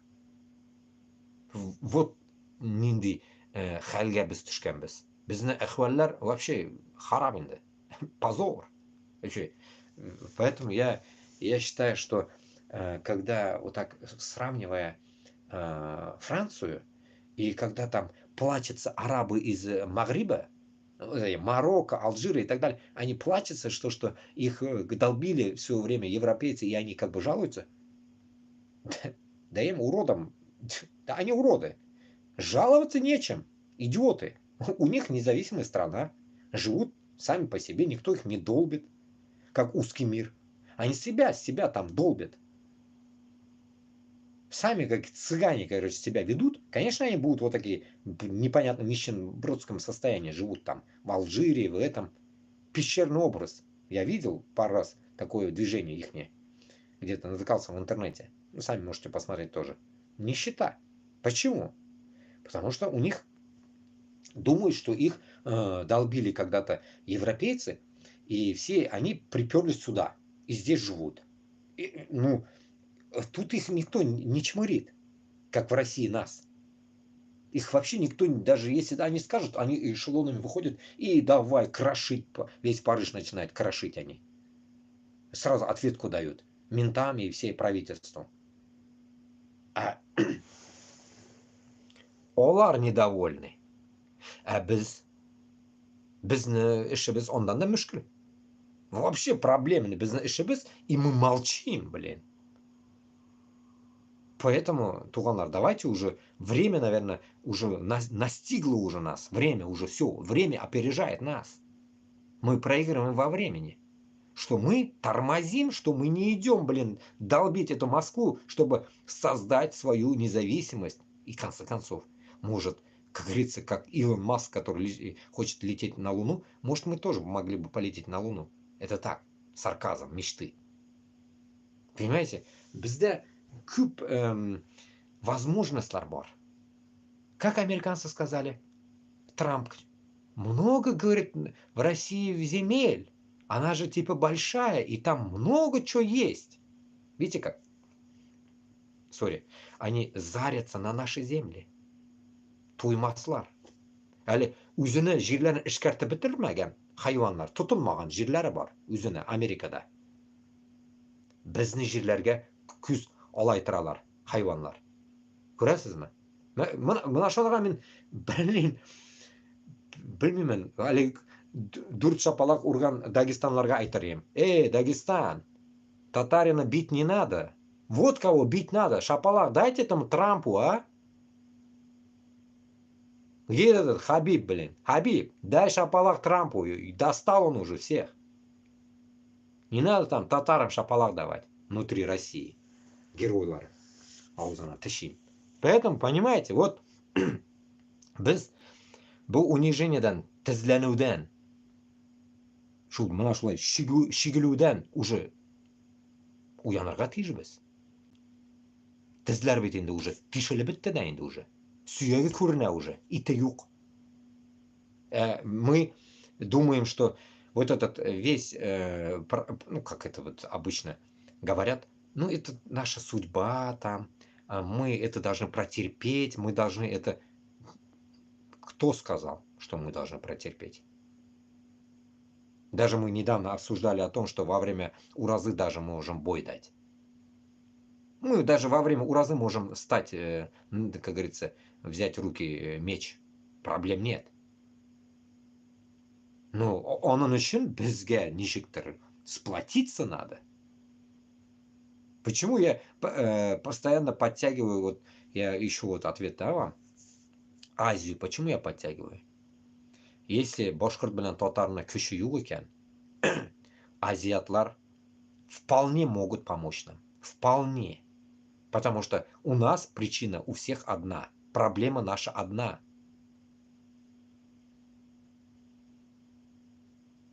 Потому что встреваем мы, не уничтожив Путина. И из-за Путина встревают они тоже так же.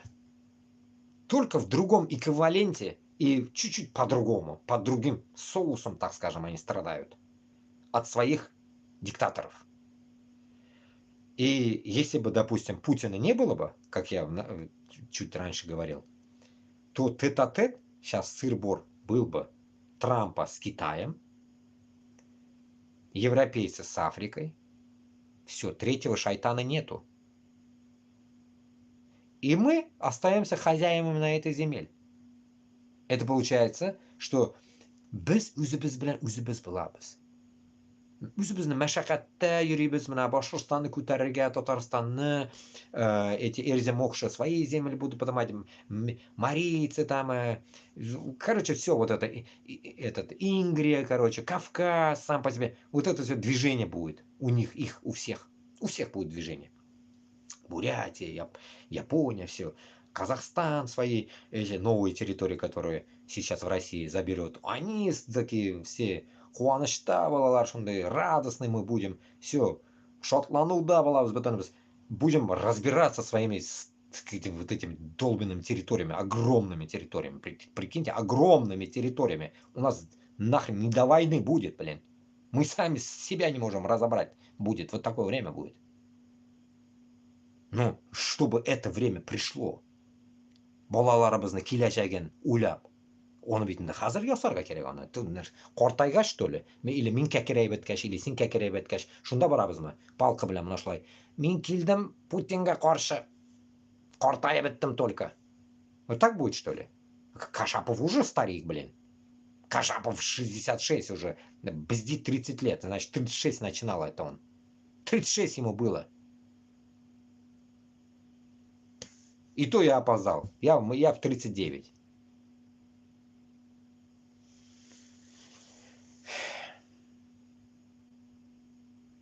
Поэтому обидно, беләсезме нәрсәкәй?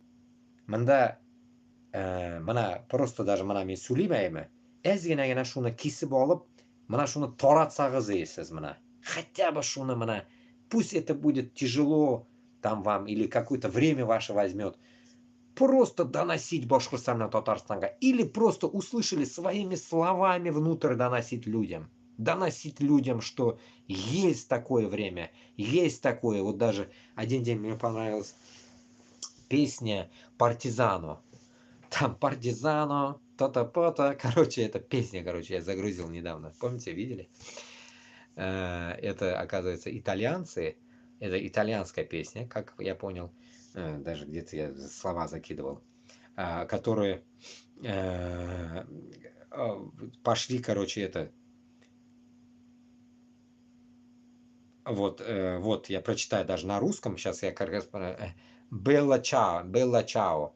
Белла чао это типа прощай, красавица, или прощай, красивая. Что такое? Ну, сейчас. Насчет как раз-таки вот, давайте прочитаю уж, чтобы своими словами не говорить. Вот, прощай, красивая. Песня итальянских рабочих, получившая популярность благодаря связям с антифашистскими партизанами Комитета национального освобождения Комитато di Liberazione Nazionale. Впервые он был написан в конце 1800-х годов и исполнялся бастующими фермерами Северной Италии.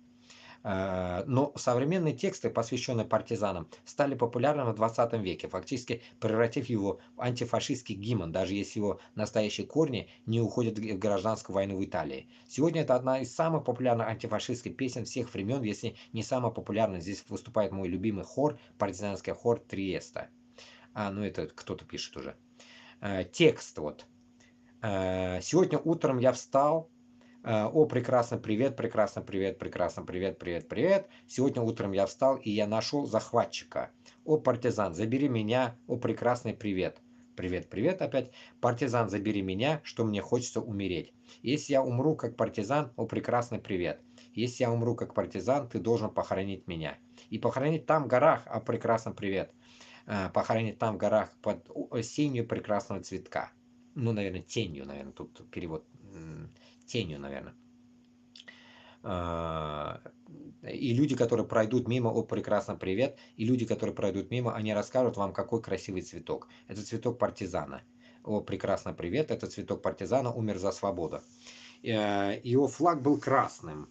Его флаг был красным, флаг труда, текст. Ну, вот так. Пример вот такой. Но суть не в этом. Суть именно то, что безде, вот не отличаемся от этой, грубо говоря, положения тех времен, если даже это фермеры какие-то делали, а потом это пелось в 1941 году, когда немец зашел в Италию, там, как его, блин, черт был, ихний тоже был какой-то, тоже фашист, блин, ихний был. Какой-то Чикатило какой-то, короче, их не Чикатило был, короче, тоже, ну, такой же, из той же категории, блин, друг этого, черт, на Б что-то, я не помню, Бернард, что ли, или какой-то, какой-то, короче, Чикатило какой-то. И вот, суть в чем здесь? Именно в том, что действие наше, да, ведь вот это партизанское, так скажем, тоже постоянно партизанство сейчас не сработает, без вот именно уничтожение вот этого фашизма, время настало, понимаете, вот время настало уничтожить этот нацизм, фашизм вот этого путинского режима, пришло. Я вот к чему это, понимаете, что мы должны, как говорится, проснуться, если люди даже просто фермеры вот под такую песню вставали, и потом в 41-45 годах его, получается, они пели, наверное, как бы, да, ведь, подстроив эту песню почему-то под именно под партизанскую песню, под угнетение людей, там, уничтожение людей и так далее. И такие действия, получается, даже если итальянцы смогли дать отпор, почему мы не можем дать Башкортостану Татарстану? Почему мы не можем, как говорится, сказать, что все, нам уже надоело вот это все дело, блин, узкий мир, блин. Мы не хотим жить в узком мире и хотим, как говорится, жить в своем свободном Башкортостане с Татарстаном. Вот Шунарга, понимаете, смысл, да, ведь вот Вот нәрсәгәдер башка халыкта, оно получается, вот как-то классно получается, я так вижу, да, ведь почему-то вот европейцы не потерпели над собой унижение, и они после 45-го года фашизма, они создали прекрасную Европу для их жития. Ну, где есть изъяны здесь? Да, есть только изъяны, которые глубоко остались в СССР, это там Эстония и та-та-та-та-та, но они тоже как-то уже восстановились. Ну, у них есть какие-то истории страшные, ну, по крайней мере, бой был масада бит зато независимый, независимый, понимаете, независимый, а мы кто? Без кем? Мы как шакалы последние, которых не дорезали и никак не можем сдохнуть. Вот примерно шундай халдабыз.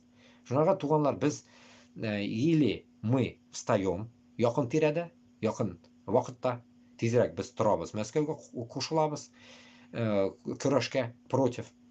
Или мы таким образом, как говорится, передохнем все, то там, то сям, короче, и в оконцовке, может, нас останется чуть-чуть, и мы превратимся просто в россиян, оригинальных россиян, где уже не будет там такого, что ты там башкарт, или там урыс, или Дагестан, ты чечен, уже будет похер. Все. Вас не все забудут, кто вы были, кем вы были, и все. И на любые войны, на любые какие-то мероприятия будете ходить так же, дохнуть так же, и рабство будет продвигаться дальше. Вот примерно шулайгана.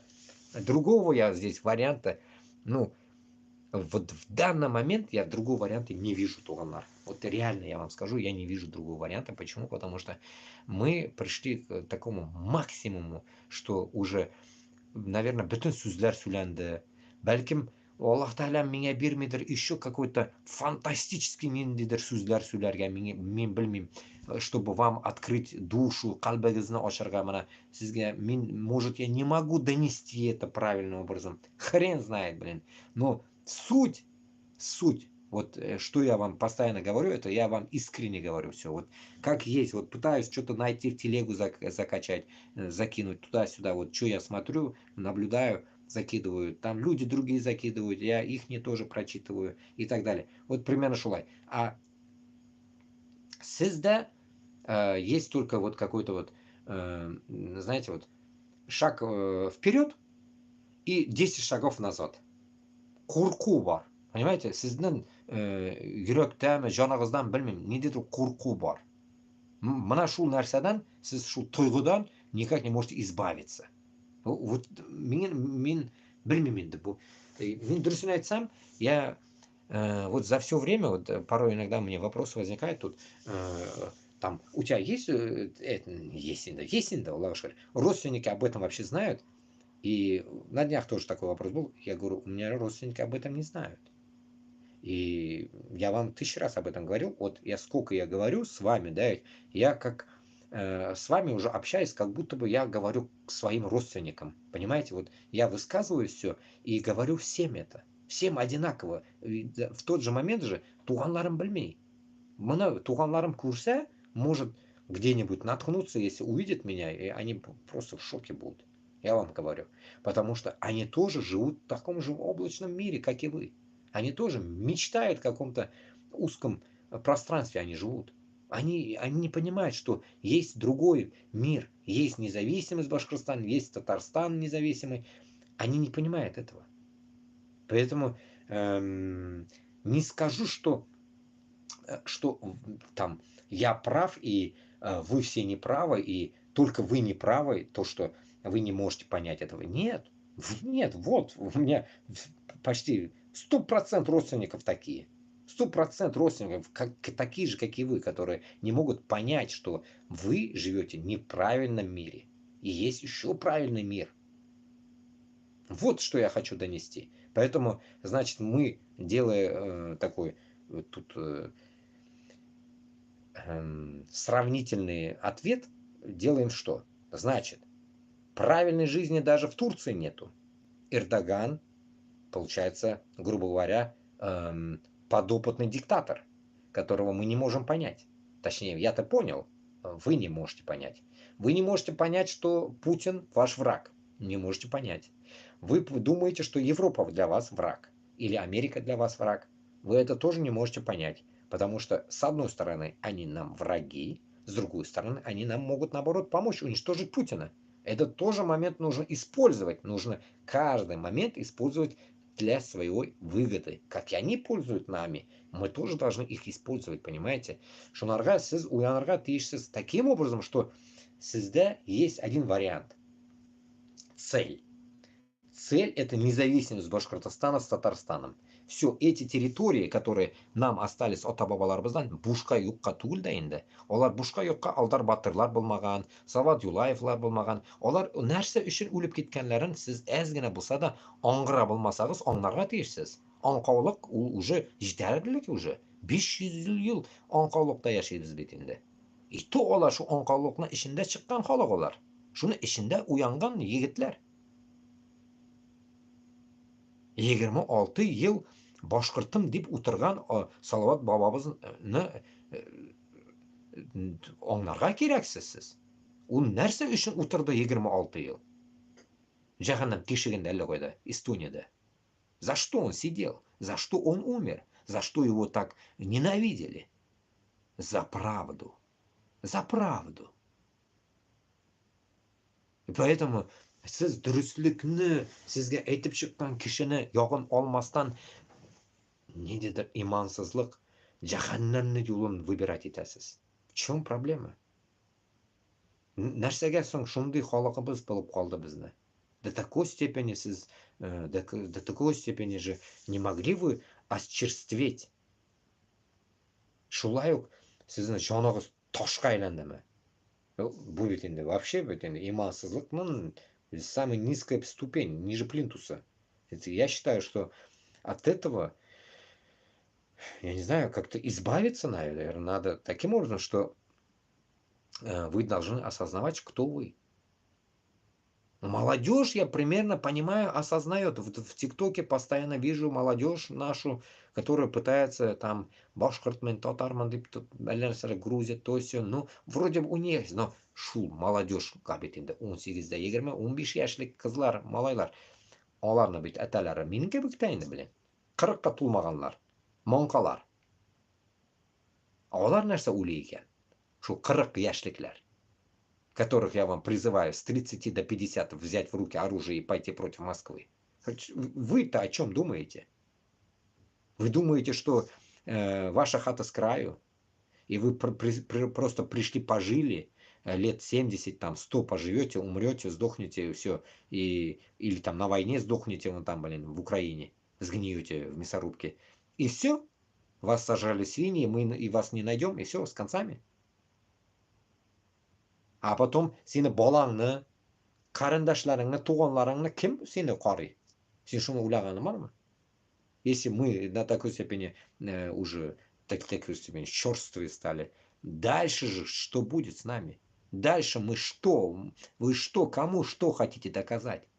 Что вы прожили эгоизмом 70-100 лет, ушли, на том свете вы перед Аллахом будете стоять в отчете. Что вы скажете ему? Что вы боялись Путина и не хотели умереть, и вы сдохли своей жизнью, ну, так сказать, сдохли своей смертью? Вот этот момент именно аңламыйм. Халыкны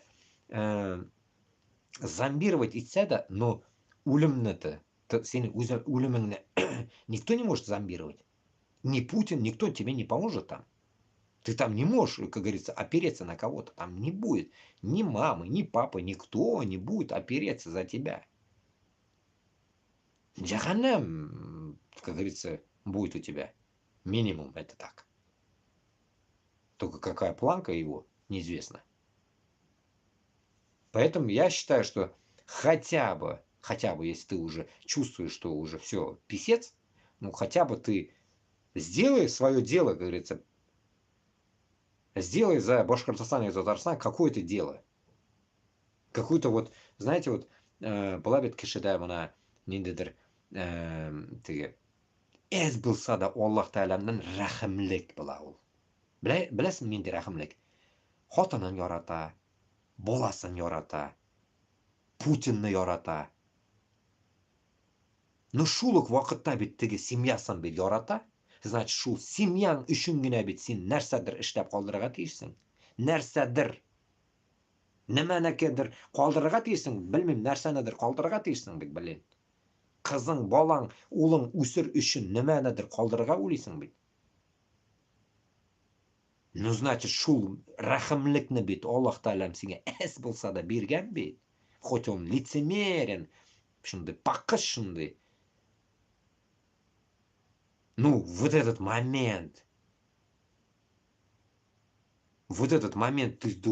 ты должен, наверное, вспомнить, что у тебя есть Республика Башкортостан и Татарстан, которых страдает не в зависимости. Ее независимости она страдает. Если бы она была бы независима от России, да, она бы, может, не страдала бы. Вот эта независимость, она дает, наверное, ведь сине әз булса да понятие, что безгә херово. Ә сине хөренеп йөрүең Украинада безгә зарар китерә. Шуны бит син аңларга тиешсең. Мин вот этот момент не могу уловить, мына халыкка шуны җиткезергә. Может, миңа психологка әйләнергә уже. Я не знаю, как ичке сезне дөньягызга кереп шуны сөйләргә. Миңа Аллаһ Таалам шундый способность бирсә, я, наверное, в мозг заходить людям, башкортларга, татарларга только. Башка халыкка түгел, только башкорт, татарга. Мин кирип чыгарыйм һәрберегезгә. Көндә, допустим, лимит тебе в день 1000 человек отработать. Я бы отрабатывал бы, наверное, эту тему, да, ведь? Мечтатель. Я бы сказал бы так. Һәрберегез аңларга тиешсез дiyeyim, что безнең дошман урыслар.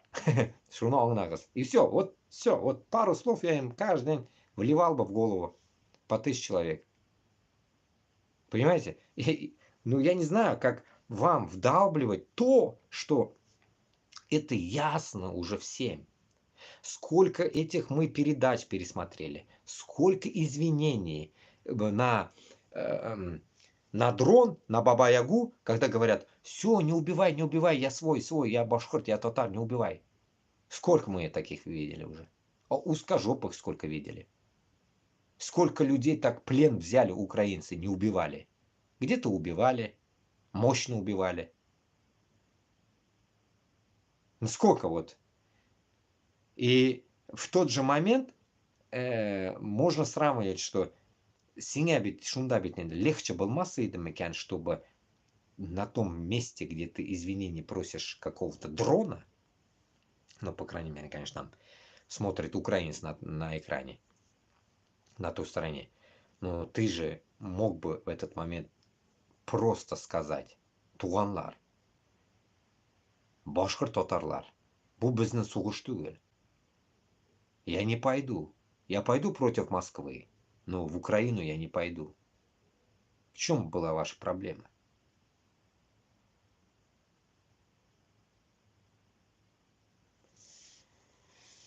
Вот так вот. Поэтому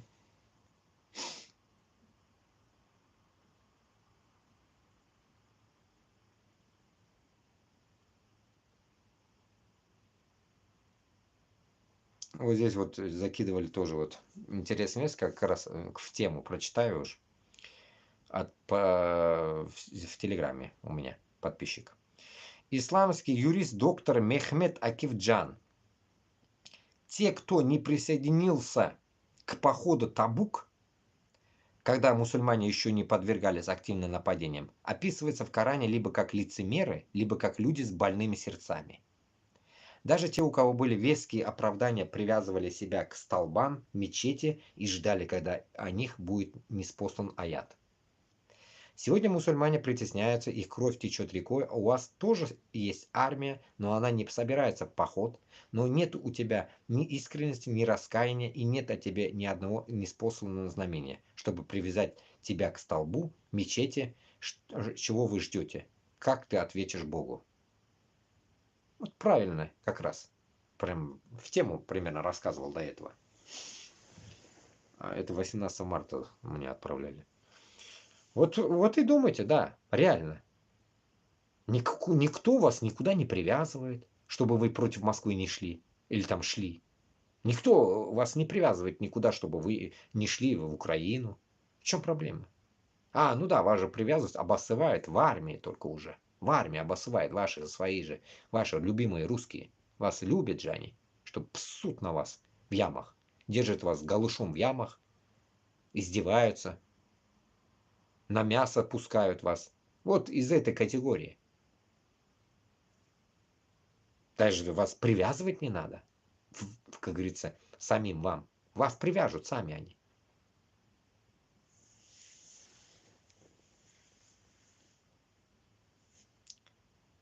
Тут получается, они... Тут самое главное вот в этом сказании можно понимать одно, что их никто не забирал принудительно. А узкий мир вас в армию забирает. И если вы на мясо не идете, вас еще принудительно туда забирают. Даже на костылях.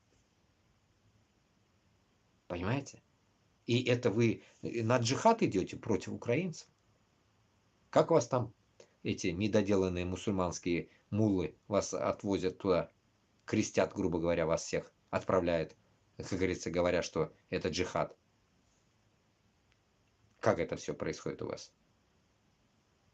Ничего у вас даже, сами себя вы не успеваете привязать, вас принудительно отправят. Чухондрат. И всех потом поголовно еще вас же не находят, и поголовно сваливают в одну яму, хоронят под крестами. Татар, башкирт, пофиг, Дагестан, чечен. Все русские. Кресты. Да и кресты вам не помогут. Всем джаханнам просто. Удивительно, блин. Просто. Ах.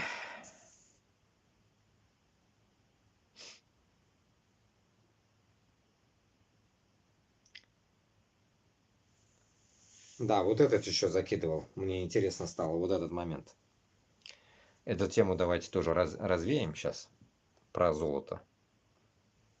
Как раз просто я просто в последнее время натыкался на такие фильмы, так скажем. Прочитаем одну вещь про золото. Я вопрос задал в Google. Сколько тонн золота добывают в России? И прочитаем. Россия на 5-м месте в мире среди стран. Уступая США, Германии, Италии, Франции, но опережая Китай. По заявленным запасам золота около 2296 тонн на 1 марта 2021 года. Поняли, да? Это значит стоимостью 133 миллиарда долларов с долей в общей стоимости ЗВР РФ около 22%. Вот этот момент я не понял, что такое. Короче, где-то на 22, около 22% где-то оно еще состоит, добавок. Получается 2296 тонн. Инде қараңыз. Bu altın Мәскеуде бар mı o altın вообще? Мәскеуде altın шыға mı o? 2296 тонн алтын 21 жылда болған ол. Қазір, может, еще добавилось. Теперь прикиньте. Когда я говорю про Москву и захват Москвы и так далее, или что-то в этом роде, как раз-таки дополнительная мне туда идея пришла. Не то, что там бабло выносить, оказывается. Там золото надо выносить, оказывается. Аузана тащим, блин. Вот это 2296 тонн золота в России где хранится-то? Явно уж где-то в Москве или распределено по России. Теперь прикиньте.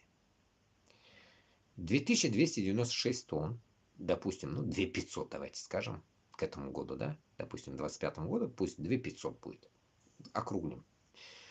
2500 тонн разделили на 179 или на 180 регионов.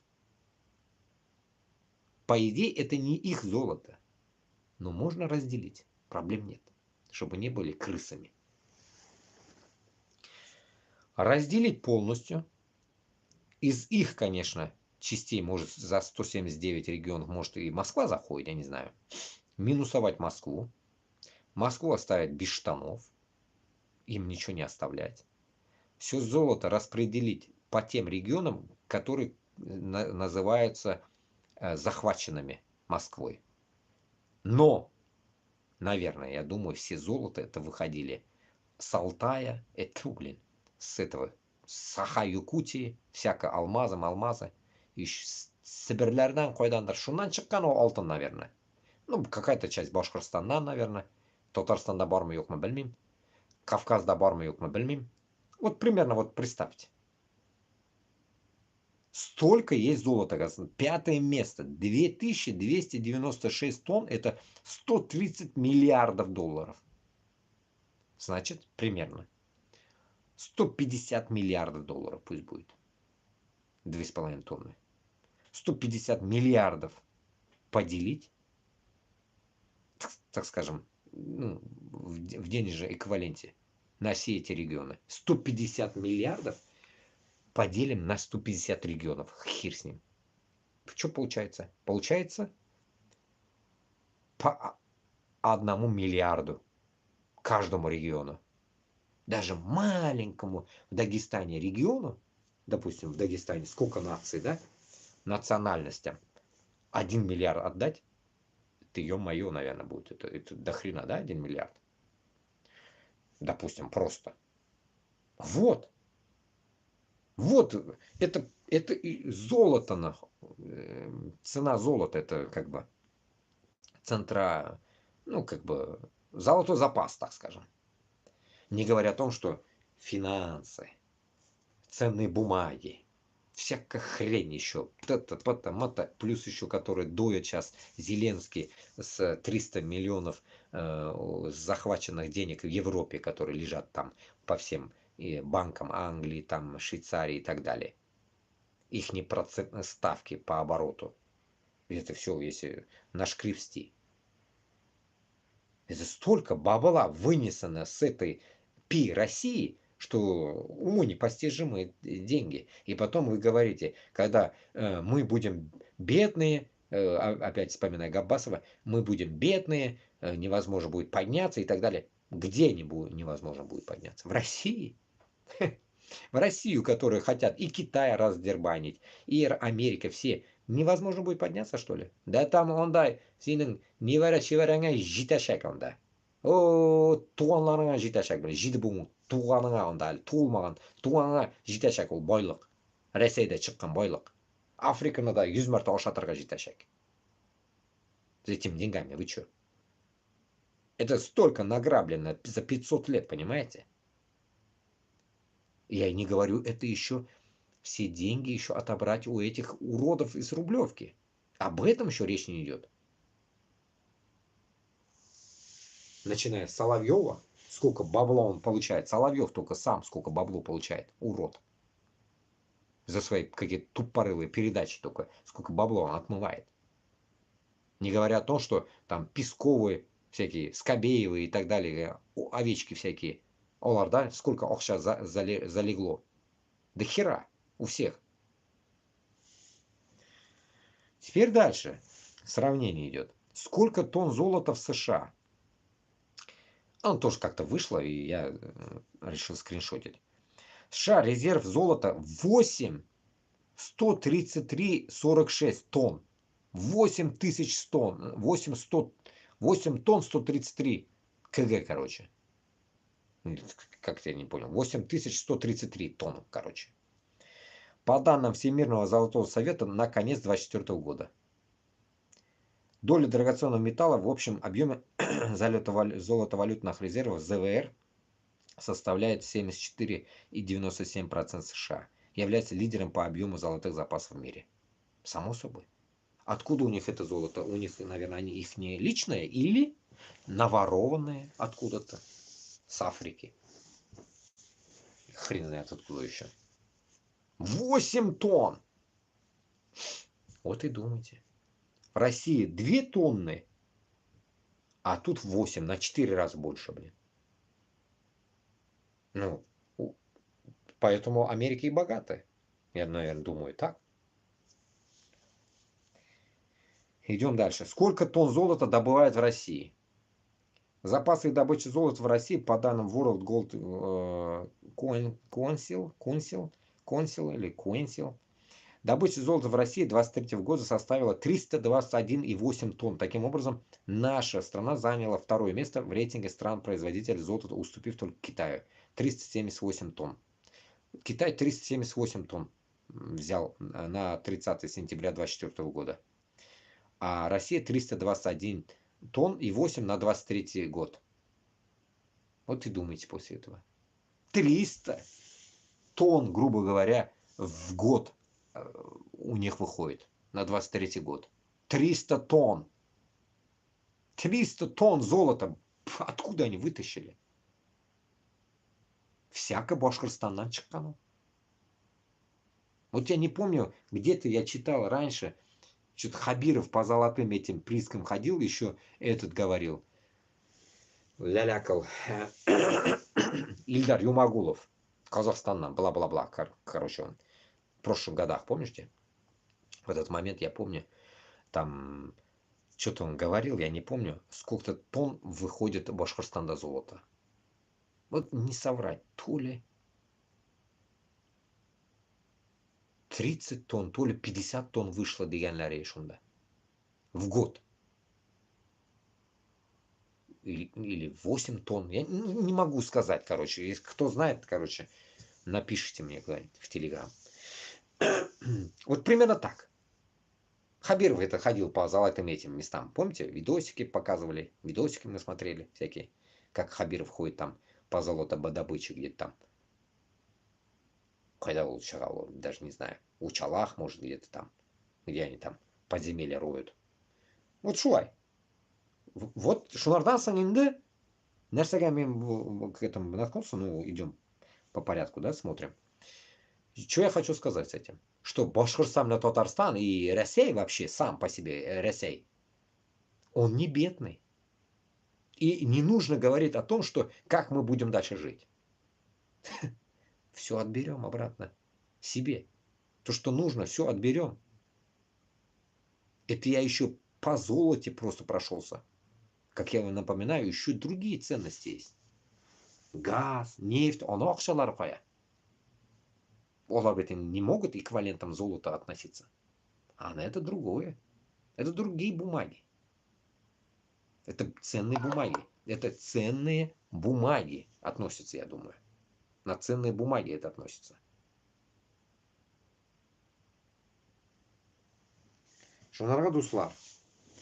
А уже 15 минут қалды, уже бітайын уақыт. Бітіремін, наверное. 3 часа 12 минут сижу с вами. Тем много. Я до конца еще не дошел даже здесь. Очень много, дофига чё. Я считаю, что Башкортостан мен Татарстан тезірек оянарға тиіш. Тезірек давайте басып тұрамыз, жиынабыз. 30 или как егетлер. И будем действовать уже. Хватит уже церемониться, муму делать там, бояться чего-то там, непонятно чего.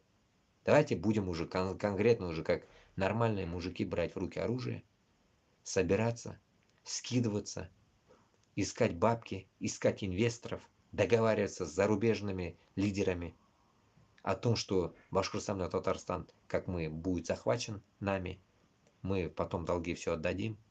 Вон, Зеленский уже вроде бы с Трампом договорились, как я услышал тоже, вроде бы нормальная тема, типа они довольны, что долгами порешали все, там в Дубае или где они там решили эту всю хрень. И Трамп успокоился, короче. Все, он спокоен. Понимаете, всем деньги нужны. Трамп баламул, Макрон баламул, хоть кто, блин. Главное подписать правильные бумаги, правильная покупку, закупку нужно сделать, чтобы нас не обманули. Все, перепроверить товар. И вуаля. Алга. Башкор, татар, алга. Все, тут нет церемональных каких-то действий, там думать 10 лет о том, что как же мы пойдем на Москву. Тут нам хватит 5 минут подумать и пойти уже. Там не надо церемониться. Гомер үтә. И тем самым, что мы упираемся там с одного положения одно, на другое, на другое. И я как понял, даже вспоминая, где-то я читал или натыкался где-то, что Кашапов активизировался, когда началась война против Украины. В этот момент они резко подумали о том, что нужно этот плацдарм использовать. Понимаете, какой пытались они, конечно, хитрый маневр провести, но это неприбыльная тема. Точнее, на убыточную тему они положили, так скажем, глаз. Нужно было думать изначально о том, что такой вариант есть, такой вариант есть, такой вариант есть. Поэтому вот я тоже вроде бы под Украину шел, потому что все идут, и я что-то иду. Но в оконцовке я понимаю, что тут не только дело в Украине, а дело в нас самих. Самих дело у нас. Причем тут украинцы? Если бы не было войны с Украиной, мы бы, наверное, так и жили бы. Не было бы мобилизации и так далее. Мы были, жили бы внутри, и ничего такого не было. Значит, это всего лишь для нас был сабапом. Сабапом нам, как говорится, встать на ноги. А мы никак не можем очнуться.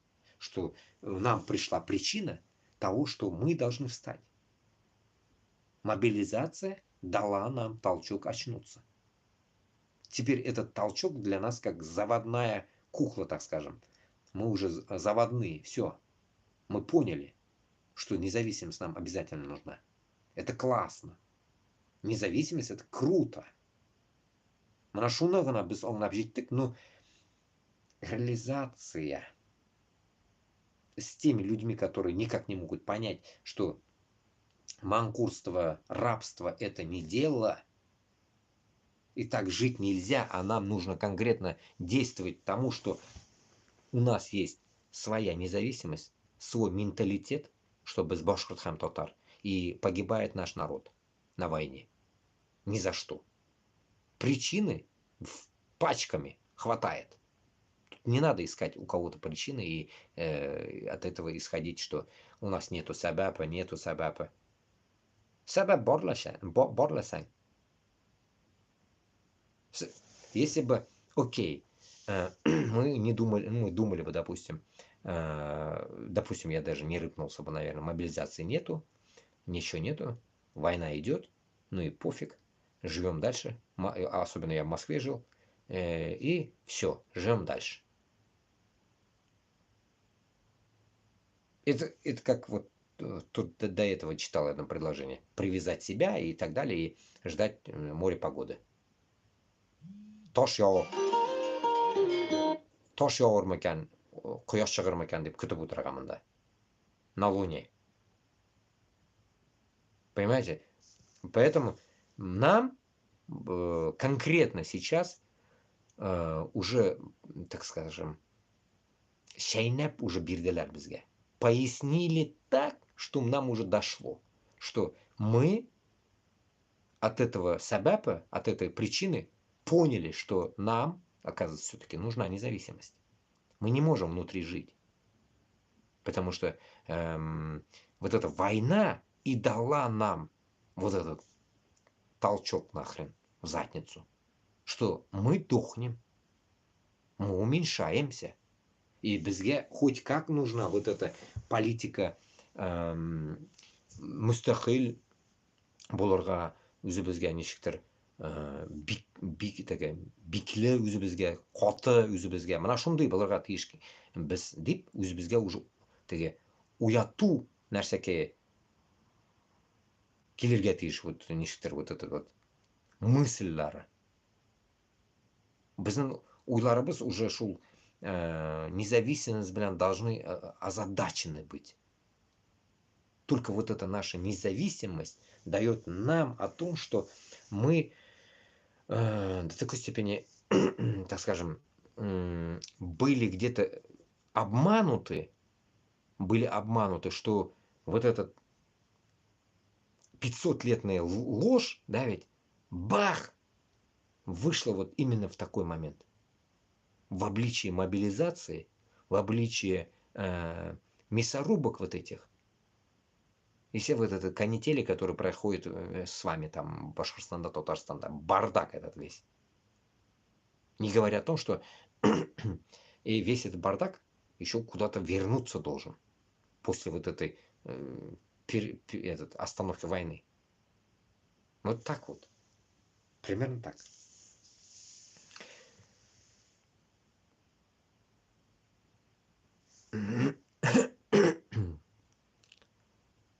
Так, давайте вот почитаем комментарии и бетаминде вахот хазар.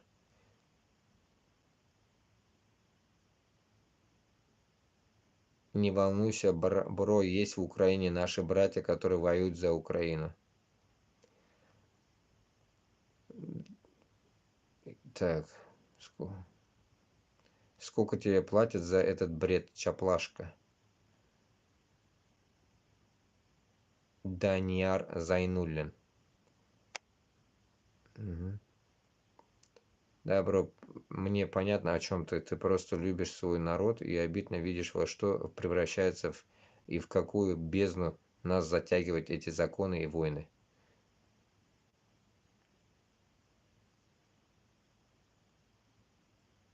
Так, ассаламу алейкум.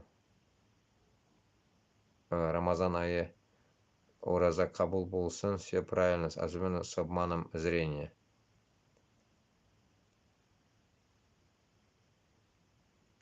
Денис Хав какой-то. Утыршунда Кирак Мин Син Манда.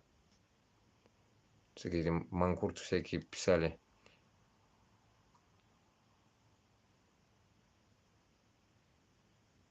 Антон какой-то. Войдете, не, ГУЛАГ тебе не светит.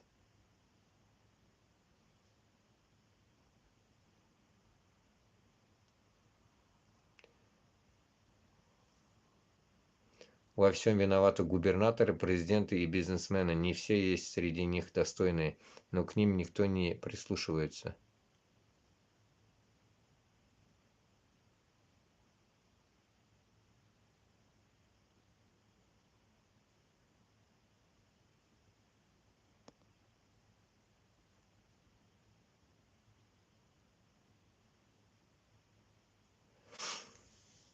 Ассаламу алейкум, брат, ты во всем, что говоришь, прав. Человек просто не хочет остановиться и подумать, что происходит. Как говорится, не пойман, не вор. Хиндурус Эйттен. Да, тут комментарий так от какого-то узкожопого тоже вроде бы. Но нет ничего особенного там не написано. Короче, хайырлы шабыз, дуслар.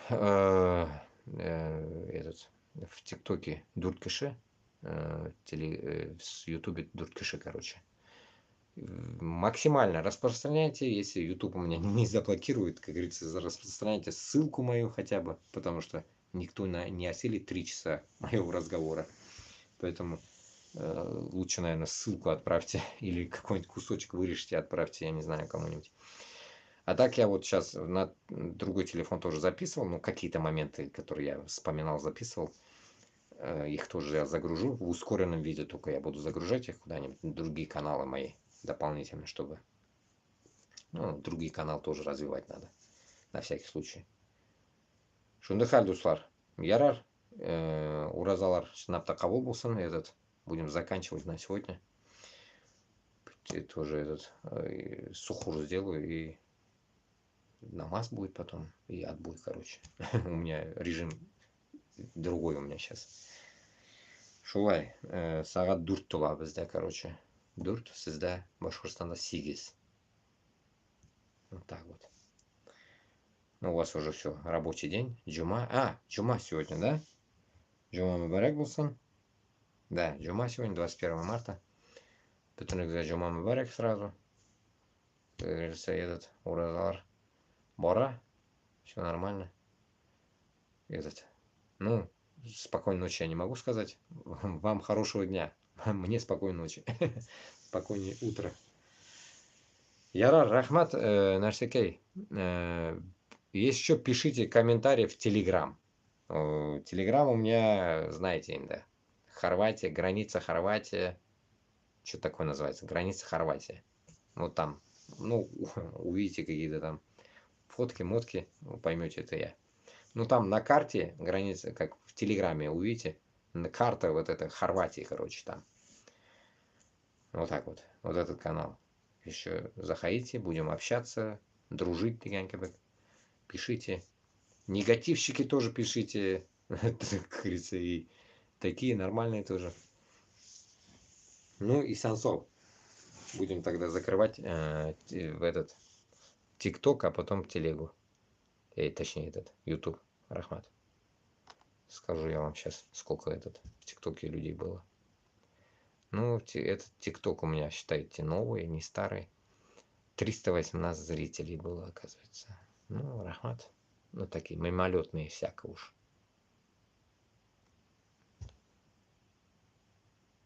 Вот так. Ну,